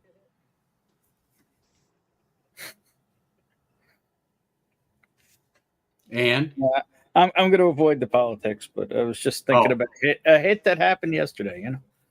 Oh. Understood. Yes. Maybe a little terraforming. Maybe. But I picked right up on what you were throwing out there. Ben hit the trifecta. Mm-hmm. But that Indy was not bad. I mean, it was intriguing enough that I would want to sit and have another pour of it. Well, I sent you 2 ounces at least, right? Oh yeah. No, I got enough for another pour, and I mean, when I'm talking about, oh shit, yeah, I've got way more than enough for another good, decent pour and one after that, without a doubt. But it's definitely one that it's different. Mm-hmm. Like I said, if we're all fans of Campbelltown here, with the exception of maybe one person, but eventually we'll bring Josh into the light. But it's definitely has its own flavor, like Campbelltown does. But for non-chill filtered $50 bottle, exactly. Yeah. That's I was just going to say it's non-chill filtered, and it's $50, $60. I couldn't remember what you said. I was going to say 60. So depends on the can't. I've seen it as not low a as bad like bottle. 3. No, it's not a bad bottle. No. Between and like you drinking, I've done some damage to it. Well, but like you said too, though, Ben, too, for the age that you hold that bottle up just one more second, that you said it was, look how dark it is, non-chill filtered, viscous. Well, okay? they don't say how old it is, but Correct. So I'm not saying it's a 12-year-old. I'm not saying it's a 7-year-old, but I did get the citrusy note on the palate or on the nose. But on the palate, it was not there. So I would not have guessed it was younger than 4 years old. Well, with the heat they get there, I don't think it's. Oh no! Anyway. Yeah. Well, absolutely. I actually think they're doing like underground aging and stuff some there too. Like I don't think it's all like Rickhouse because I think it would just cook. Mm-hmm. So here's a question on peat. Where would Ardbeg fall in the whole peat? Robust. Robust. Robust, but Peat or Lagos No. own thing. No. Not in the same level. It's actually lower than Octomore, but it's like Lefroy. More, But it's also more of the 9. Oh yeah. No. Well, for me it was. For me it was when I first sipped the Ardbeg Pirate. I wanted to run my tongue across that mat underneath a urinal in a men's room to get rid of that frickin' taste in my mouth. yeah. So, But now I don't have a problem. That escalated quickly. Well, but hey, to me, no etiquette now. it's The etiquette's more like- over. the closest thing on Ardbeg is it's got the punch level of Lefroy or Lagavulin, but to me, the smoke on it tastes the most similar to like American barbecue. Oh yes. Like actually like a hickory smoke or you actually feel like it's barbecued meat is the closest you can get on the smokiness on that. It is. It is. Ben is right. To me, it is in your face. I mean, it's like a nice brisket barbecue, just smoky, sultry. I mean, it's all that. I have the Ardbeg Eno, some people call it. Now it is discontinued, but holy smokes, that's a fine bottle. And you could still find them out there for about a C note. So if you really go, holy smokes, I'm starting to like this Scotch or blah, blah, blah, blah, blah, blah, blah. And if you find one, yeah.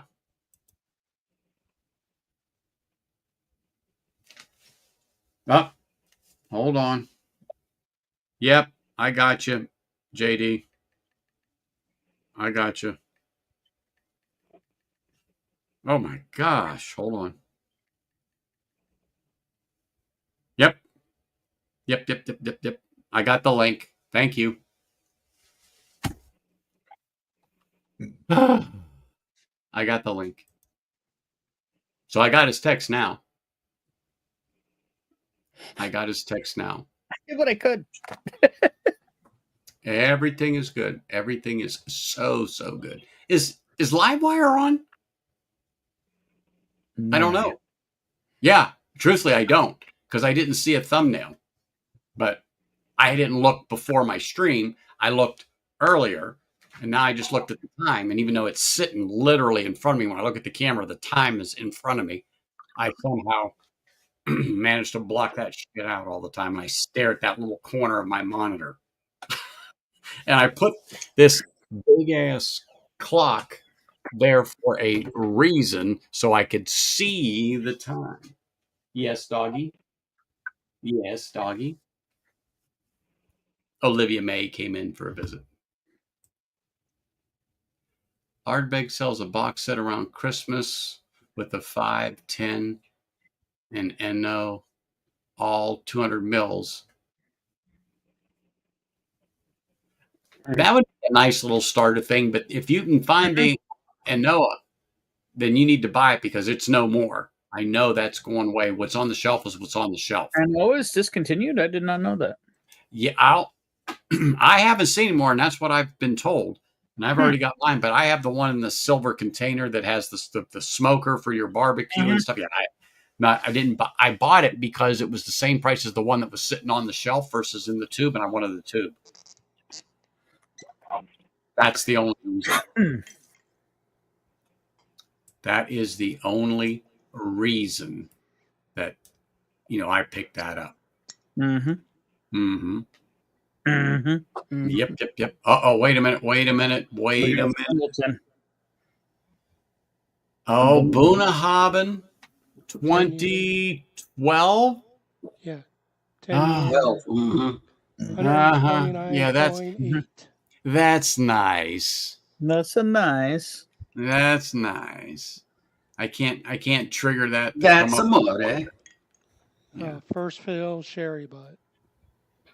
You're a butt. Yeah. Just saying. Just saying.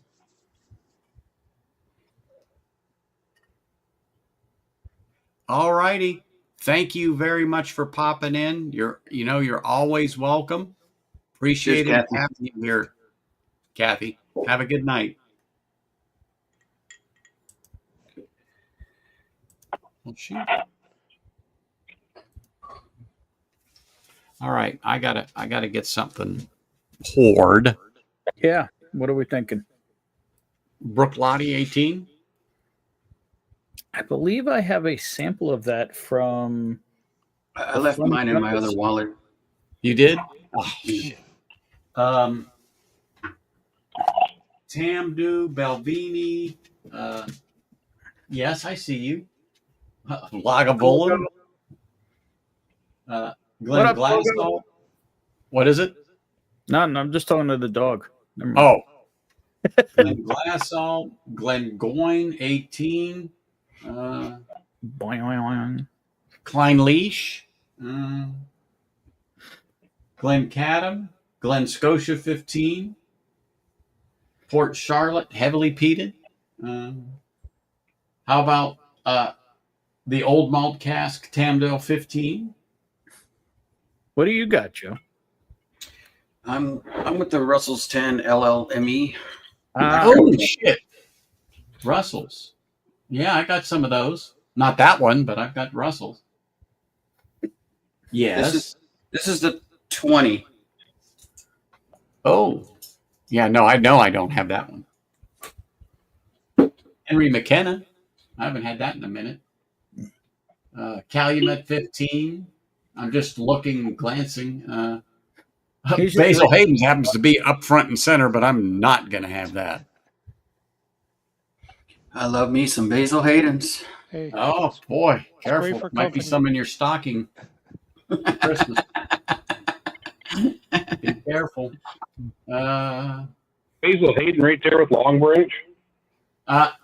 Actually, it's 2 steps below Long Branch. Long Branch is the top hated whiskey I got here. I would pour some Basil Hayden before Long Branch. I don't know. I just tasted Johnny Smoking Gun a couple of days ago, and it's not as bad as everybody's saying it is. Or what's that Claremont Steep? Somebody says smells or tastes like fish. Fish Yeah. oil. I think they were saying that about Johnny Smoking Gun. I don't taste the fish. Maybe the gefilte fish. I don't taste it. Oh, look at that. See, Donner Pass knows. Donner Pass knows.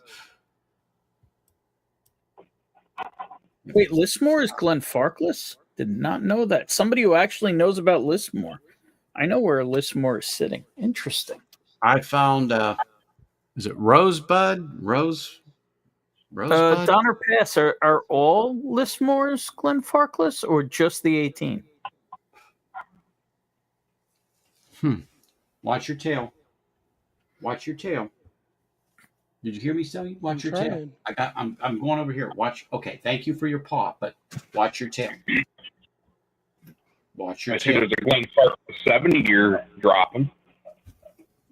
I said, watch your tail. I don't want to run over your tail. I don't want to run over your tail. Oh, how about Kilhoman?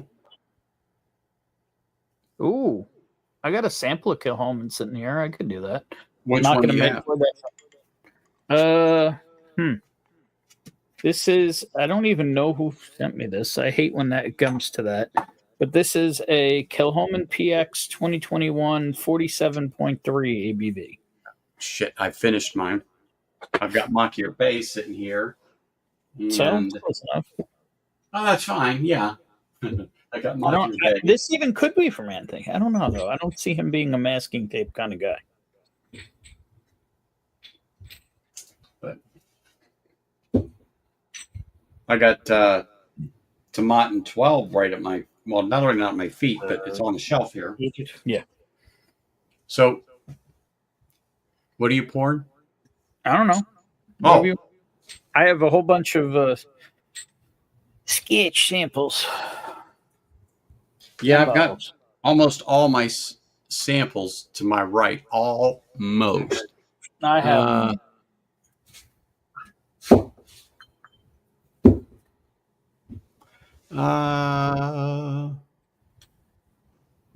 yeah. Well, I could pour some Actually, of them.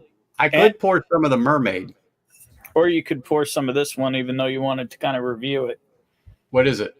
This is, I believe you have a sample of it. This is the Whiskey Mentors QSO1 and Epiphany, Glen Scotia. I don't think you've received I got them. it. I got it right here. This is Irene Tan's Glen Scotia pick. Okay. I I'll pour know some. Jigs has one of these, I believe. I will pour some. All right. And I will. As you can tell, I don't like this one. Yes. Yes, it's horrid. It's peated. No. Right? So they fire their what do you call it? I believe the fire that they use to run the what do you call it? To run the still is peat. So there's like the slightest hint, but it's not actually peat. I will try it. All right. I just poured some. I want to see Anthony's face on this one. I just poured Anthony, it. which one should I get first? What's that? The Glengarry single malt, Glen or the Scotia. Highland Park, or I don't have a Glen Scotia, I don't have a Glen Scotia. No, you should have you have the Glengarry. The Glengarry is not peated. Not peated. All right. It is not peated. So you could go ahead and do that. And I got the Highland Park and the Glenmorangie.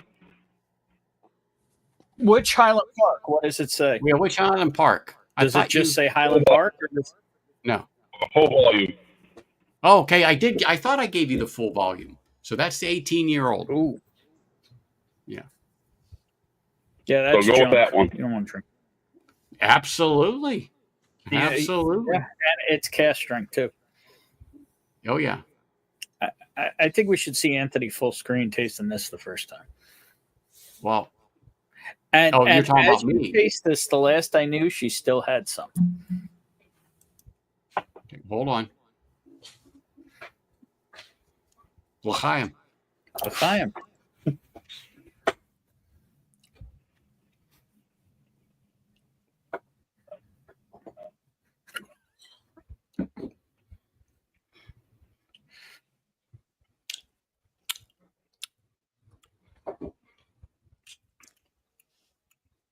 That's pretty good. And that's only a 9-year. What? Yeah. That's 9 years old, first filled bourbon barrels. What is it called? Glen Scotia single cask, QSO1. Mm. And Do I have Epiphany. that? Somebody sent me some Glen Scotia. Yeah, Great Shot might have gone through a couple of these bottles. Cheers, Mark. Here's Mark. Cheers, That's Mary pick. Thanks, Mark. No shit. Yeah, my brother from another mother, Eric Gunderson, sent me that 9-year Glen Scotia. Oh, yeah, it's terrible. Don't drink it. I'm gonna have to now. Wow. And that is 109 proof, 54. I was just going to say, what's the ABV on that thing? I'm like, oh, man. 54.5%. Yep, 54.5. Yep. Wow. You need one? I'm going to have another pour of this at some point, but I'll get back to you on that. But it's like, oh, boy. It's nice. It really is. I can't argue that fact. I have a backup. And not but the because it's problem Glen is the Scotia. backup's going to be open soon. So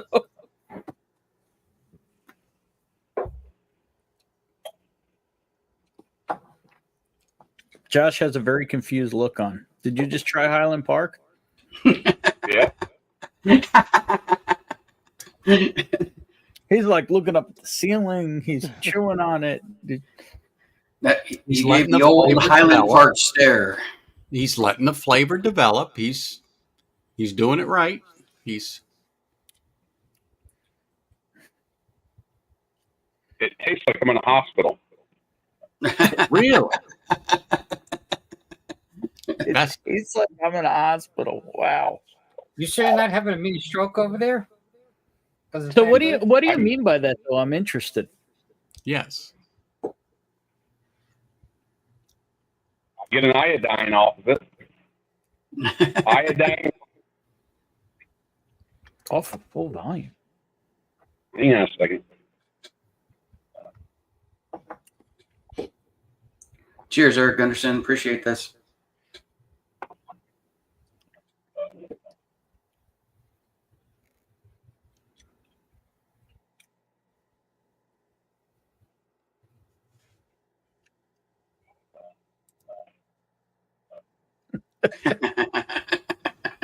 Sorry. Exactly, Eric.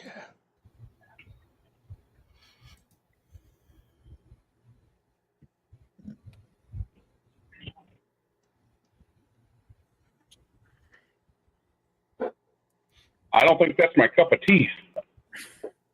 Well, We all said that the first time.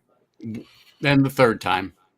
Yeah. And the third. That's why you got to drink a couple pots. That's right. An acquired taste.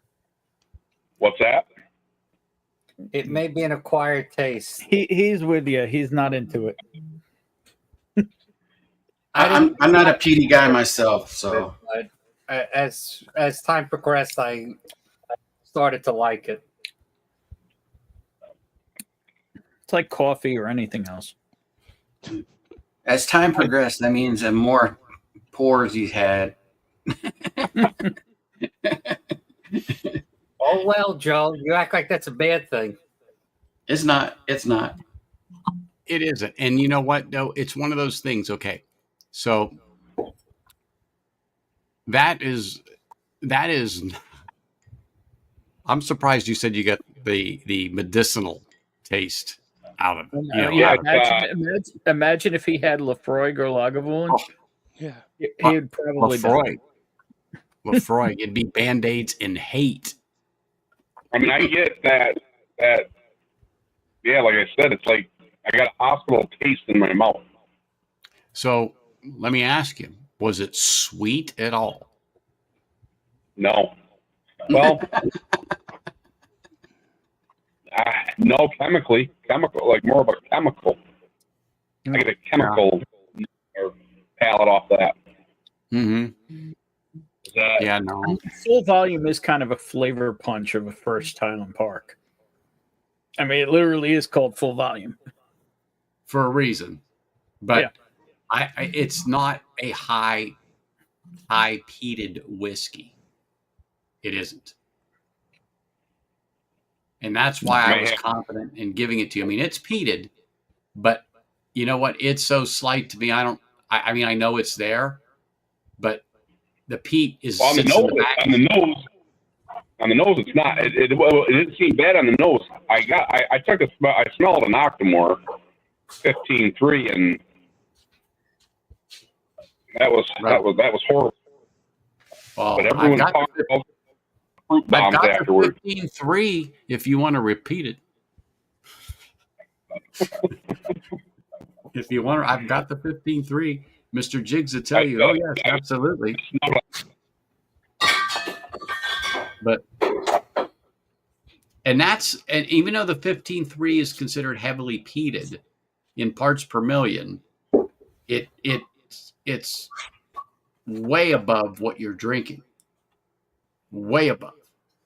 So that would probably be along the line of 40 parts per million what you're drinking. But it comes off completely different. Absolutely, it does. That's the robustness. But see, myself, and I'm going to use Jiggs and even Sean. We know it's peated, but it doesn't come off like that. The peat's in the back seat. And in some cases, for me, I'll tell you, it's in the trunk. I know it's there, but the sweet the malt, that bread note, vanilla, honey shines right through. Shines right through. And I've said this before. The peat should not be the driver. If the peat in the whiskey is driving, then it's not done right. The peat should be more a passenger or in the back seat, a stepchild. It's just along for the ride. It's just along for the ride.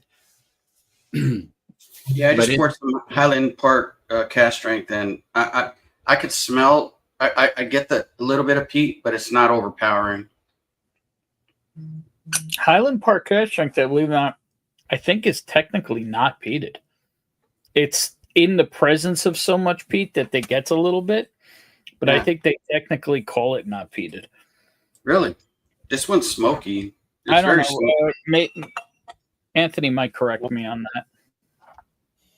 Is it? I don't know, Ben. Which batch is it? I'd have to dig out the bottle, but This is release number 1, cast strength. No. Doesn't say. I don't remember if I have released 1 or 2.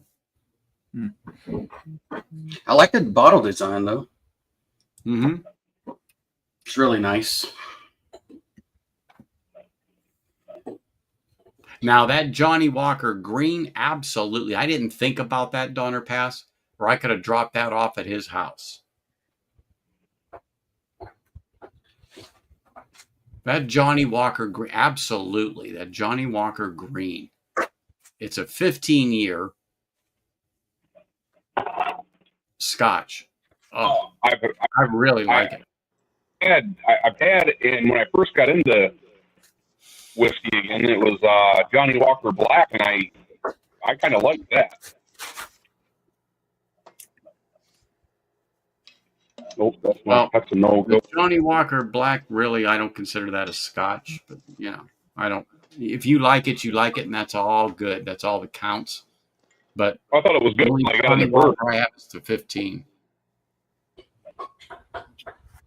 I don't think the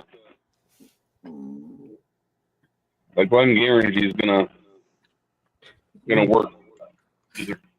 She fed me Mexican. Did you pour you pour which one? The Glengarry. Glengarry? Gary. Well, that's not peated.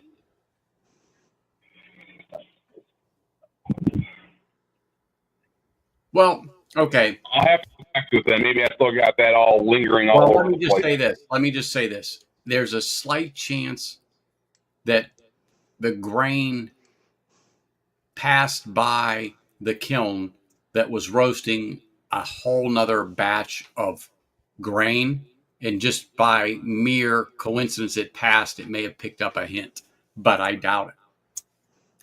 But that's the only explanation I can give you. But you're right. Sometimes that peat's going to stick with you a minute, so you better go get yourself some barbecue. Should I even try the Glenmorangie or no? The tail of ice cream, that's what that is, right? Right, or just wait. It. Wait. All right. Yeah. I'm sorry, but the tail of ice cream is a total different experience. Okay. Oh my gosh.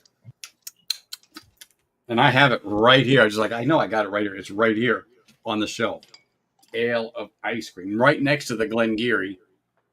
And actually, the Glengarry I found by accident, and I haven't even reviewed it yet. I've had one pour out of it. Normally, I won't open a bottle until I do a review, but because I opened it when I sent it to you, I poured myself, 2 fingers. I poured myself 2 fingers, and I'm like, oh, because it's one of those. It's made by Loch Lomond, so that's why in my mind I was like, no, I thought I sent you Loch Lomond. I did, but I sent you Glengarry. Oh, which one is that, Jigs? Hold on, I saw you hold that up. Yeah, baby. I do have another pick when you're drinking. So what do you think of it, Anthony, now that you've sipped it a couple more times?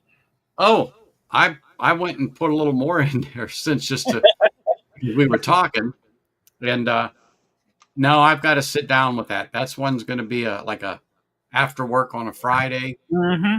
dinner and sit down for the night Yeah, you watching really expect that out of a 9-year. watching Whiskey Uncensored, going, God, I need something stronger than this to continue to watch this stream. I mean, I can only agree with that. I think you're right, Ben. I don't think this is peated. It's really smoky, but it's not. I don't think it's peated. Yeah, I think it's just in the presence of so much beat and so much. I'm like I said on that.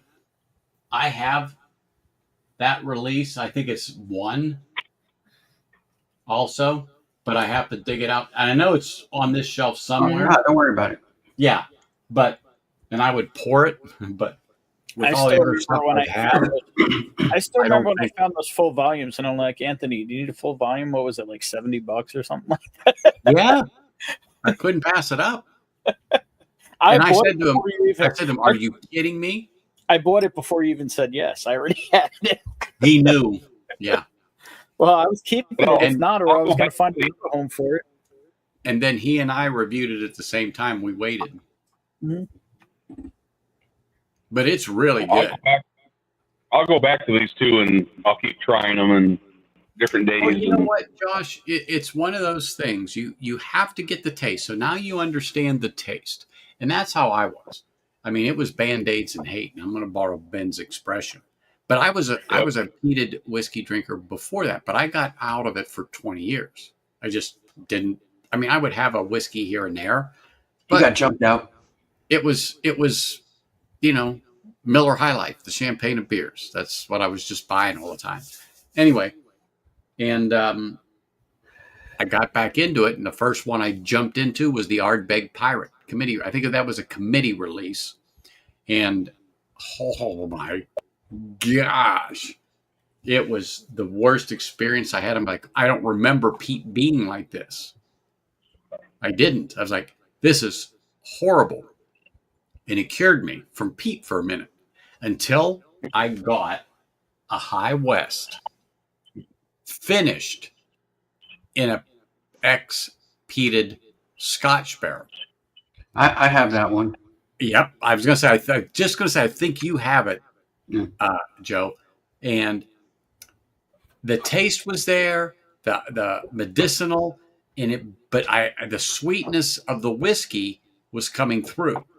And I put it aside, and then something made me go back to it, and then the taste kept calling me back.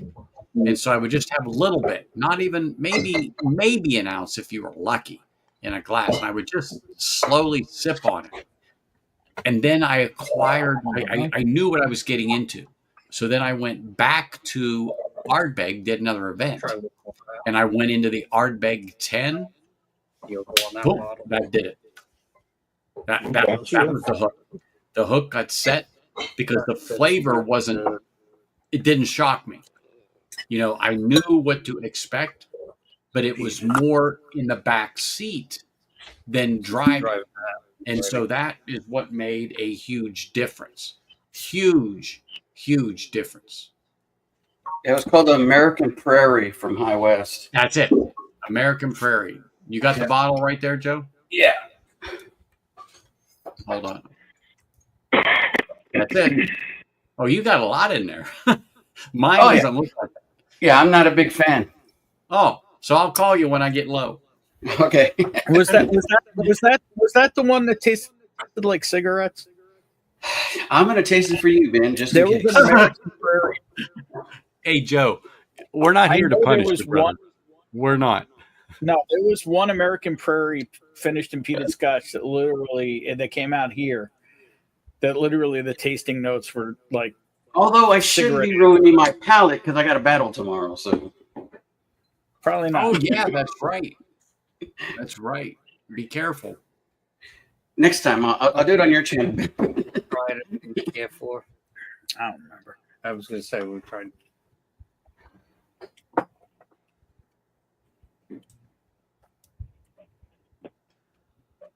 Anthony, you going long in the paint tonight. You got Well, you I'm going to end you up, got and dinner? I was going to end it 15 minutes ago, but now I'll wait till 7 because dinner time. Yeah, that's what I was going to say. I was thinking it's about time for you to grill something up or something. Generally, I'm already getting ready to sit down and eat, but because everybody came and I'm like, oh, what the heck? You know how it goes when guests come over. Ben's bad influence. Yeah, that's Well, I told you etiquette went out the window, right? I mean, I have no idea what you're talking about. I haven't done 5 to 9 hour streams ever since Joe decided to go to Mondays. Well, One of the best there's things enough, I had was there's enough somebody to entertainment. talk to. Before, we used to have to fill those gaps. For me, to do anything under 4 hours was unusual. Mm-hmm. But it was It great was. when Joe went after me because it's like I had to stop. Well, exactly. And like I said, I don't know if live wire's on or not, but I didn't see. I didn't see any links. well, he usually will send me a text saying, "Hey, I'm not going on." Okay. And I don't see it popping up. Heavily. No. Because usually I'm going to if you go with some weirdness. Yeah, I don't see him popping up. So he may not be. I'm going good old fashioned Buna 12. Oh, yeah. Nothing wrong with that. Independent wrong there, Sean Holtzgrave. Well, I got the Highland Park 15 in front of me. What the hell? I don't remember the last time I drank this, so but it's here. Yeah, that looks terrible, Jigs. What's the cask on that? You talking to me, Joe, or Very well. No, I was talking to Sean. No. Just says I just put the single cask. Left of the 4.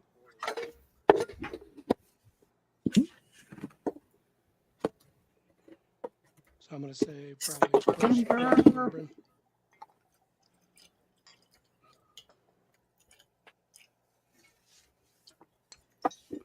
Uh-oh. I think this one's Getting a little low there, big guy. well, I got one up there. Oh, I got got you. another one up behind this one. Oh yeah. And these are still on the shelf. Ah, Ooh, Mm-hmm. Mm-hmm. Oh my gosh, is that delicious? tater. See, I don't get any Taters peach and on the biscuits. nose on this. I'm getting Now, the taters and biscuits. if I bury my nose in there, okay, I can pull it out. It's very, very, very, very faint. But it's sweet with just a wisp of smoke. I mean, when I say wisp, it's easy for anybody to overlook it. jeez.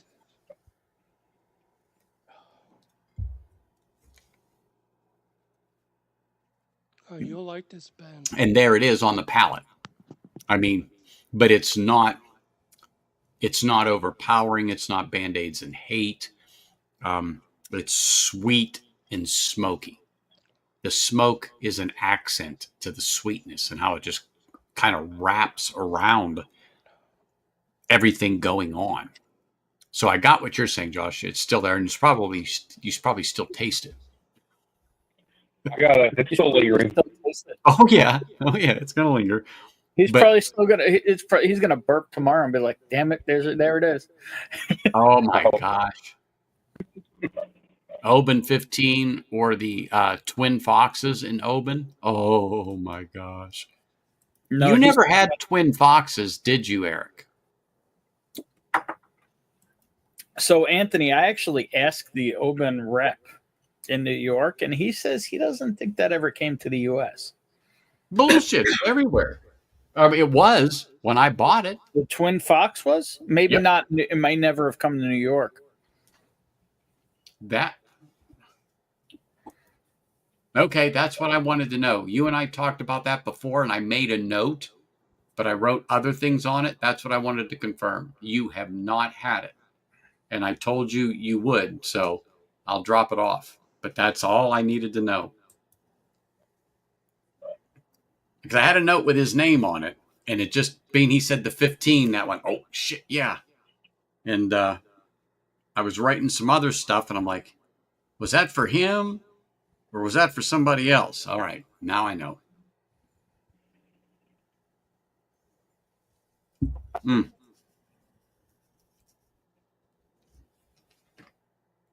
You see, I've got the peat to me on this is slight, Josh.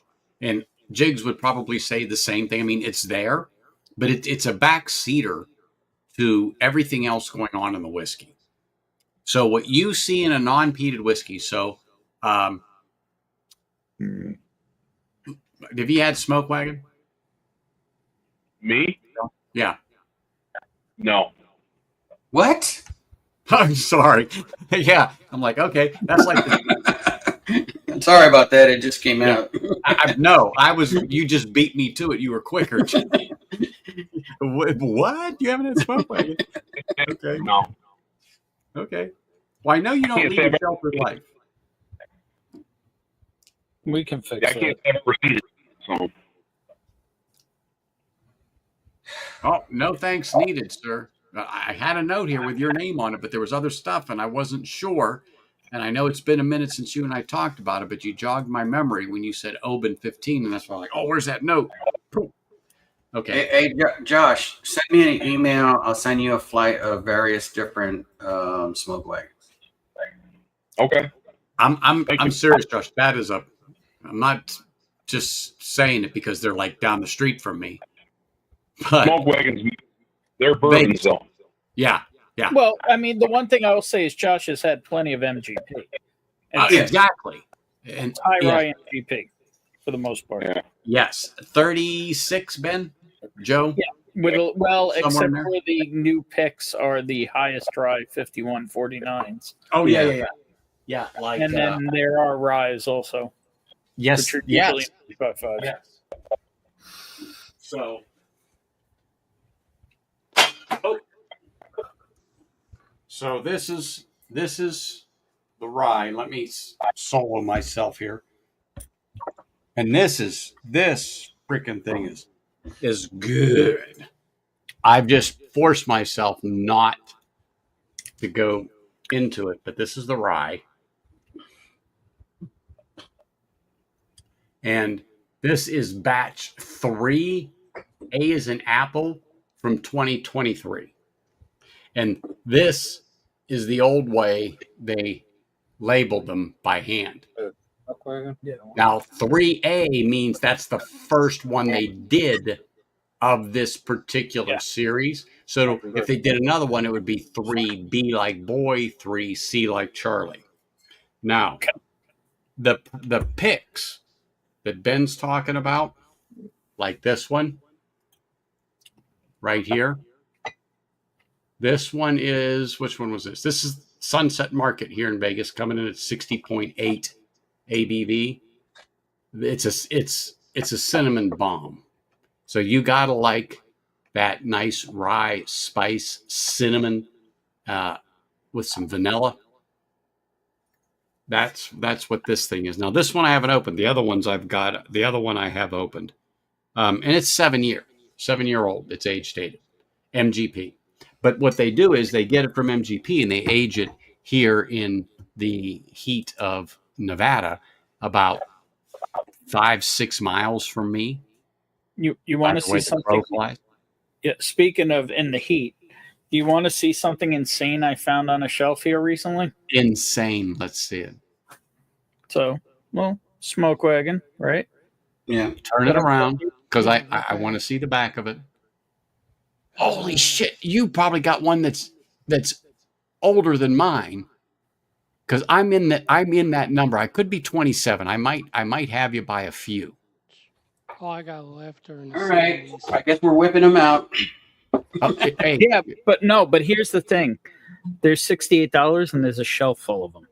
Well, give What? me one, Ben. those Jesus. that What one the right hell? there. Yeah. Why am I finding about it now? Because you're getting rid of stuff. Well, I'm also opening a lot of things.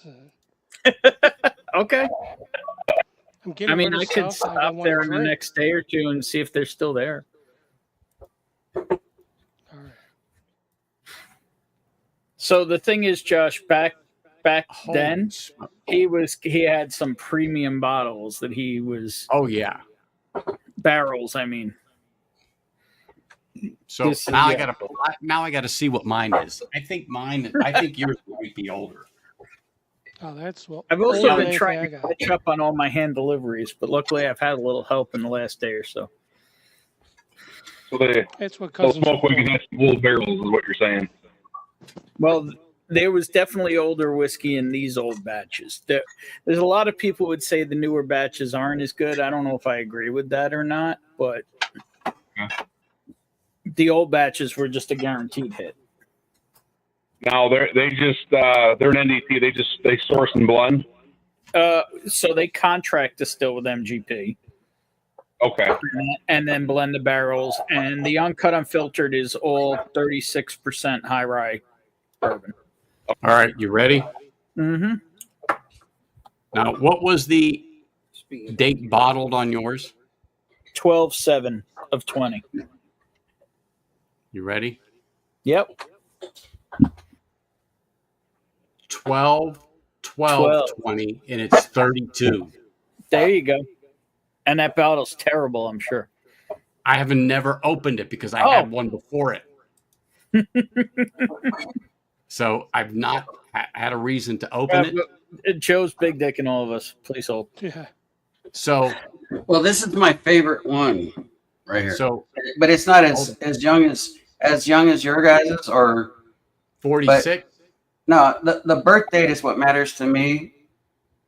It's my son's birthday, so I bought two of them Yeah, no, to give to awesome. him. I actually do have a birthday bottle of Smoke Wagon too. Everybody goes for Blanton's. I go for Smoke Wagon. Oh, we know Yeah. you got the Blantons too, Ben. Come on. So I actually don't. Well, there's no Blanton's old enough. Blanton's. Yeah. I once saw a bottle with Bonnie's birthday on it, but they wanted $200 for it. no, So I said, they could go She's for not worth that. I'm just Jeez. kidding. not in Blanton's. No, if it had been a delicious rye with her, I would have birthday- bought it. Nah. Well, not Blanton came out. Blanton came out in '84. Not old. I'm still waiting for 72 turkeys. Just saying. just saying. Just saying. Just Oh saying. yeah, those just grow on trees. Mhm. I thought you had some. Not turkey. Oh, what did you have? I had an Ezra Brooks and a. It was an Ezra Brooks and the hell, they're actually right here. What was it? It was an Ezra and it might have been a Beam. I don't remember. The only 72s I Oldsmobile, have are The black Sunnybrook. Oldsmobile, and then there was the Panda. So the head's right there. The body's floating somewhere around here. Mm-hmm. No, I'm trying to figure out where the bottles are we decanted it into. I think they're up here. Yeah. Tasted an '86 Falcon turkey decanter there a couple last month or so. Jim Beam, Oldsmobile. Yeah, hand it to me. Yeah, Jigs, you mean this? Yeah. The 72 Oldsmobile and the questionable 72 Panda. Yeah, I haven't drank these. They're sitting here. The Panda is questionable. You only live once. Come on. All right. What? What do you mean questionable, Ben? Well, the problem is you want the decanter. Nice, That's sir. the harder part to ship. Cheers. Welcome to Why is it questionable? You can have both. No, I'll get them to him. Isn't that what you always say? And I'll get you that obtainium that Ethan likes. He doesn't like obtainium. They can't see your face right now. He doesn't like obtainium? Nah, he hates it. I Really? got a couple picks Ben wasn't interested in. Jigs, Still like got you the said. Houdini. Jigs, like you said, we'll talk. Anthony was saying earlier, everybody has their own taste buds, and you can't say that somebody's wrong. But I'm going to say that right now. What? Who? Well, They, you know they were what? saying you don't like obtainium. So, James, yeah, I can keep the Actually, stream running. when we were away this summer, I actually bought him an obtainium hazmat for his birthday, so that he had his own hazmat. And he Ah, doesn't nice. even know if he took the bottle or not. That's what's funny. Hold on. This gets hit pretty hard, quite a bit. That's what she said.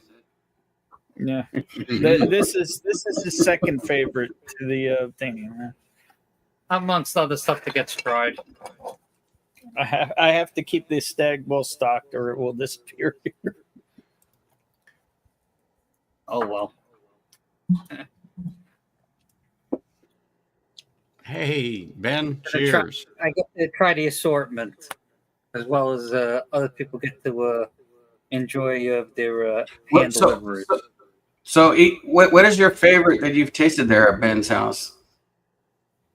What like if Ben wasn't around, what do you sneak when he's not looking? I don't sneak nothing. Okay. Well, hang on.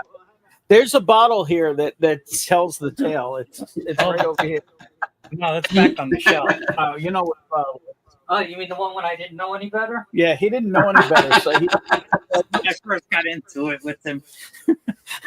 Okay, that's not a bad choice right there. yeah, look what he did to it. Oh my God! Well, That's you before didn't I buy knew it to anything. just sit on the shelf and look pretty.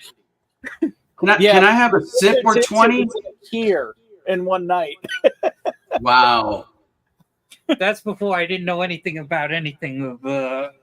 His favorites are Michter's Toasted Rye, Stag Junior. He loves. Elijah Craig Bauer proofs. At least it wasn't your 20 year. Russell. Yeah. I still think you would say Stag if you had to pick just one thing. I mix it up. No, 'cause I no. don't- If you had to just have one thing, what would it be? If I was sending you home with one bottle.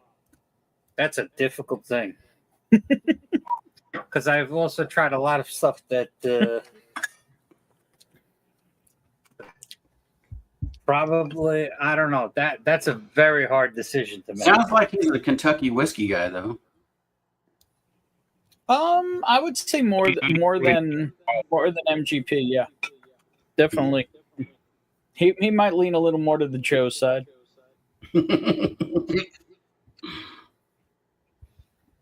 It happens. But, well, there's one thing I will do is I'm going to end the stream. But as you all know, you all can stay on stream here and chat away. Ben, Josh, Jigs, Joe. Yeah. Even though that the people in chat won't. But if they go up and grab the link, if they go up and grab the link and want to chat, they can hop on, even though I'm going to end the stream, and I can include them. And if you guys, anybody in chat wants to chat with anybody that's live, behind there's an after party, you can. But anyhow, it was great. Cheers, Scott Pigsley.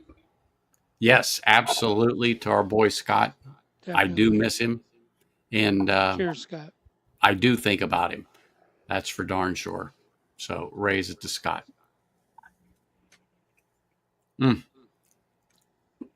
Island Park 15 is delicious. So anyway, let's see here. Next time, yes, next Sunday I shall be here. However, 4th of July weekend, I will not be streaming. No, will not be streaming 4th of July weekend. However, you will see me after that for sure, but not that weekend. But anyway, appreciate everybody being here. Panels, stay right here. Look forward to seeing you all next week. And remember, keep your glass full, and I will see you again, people. Cheers, Cheers. all. Cheers, Cheers all. everyone. Cheers.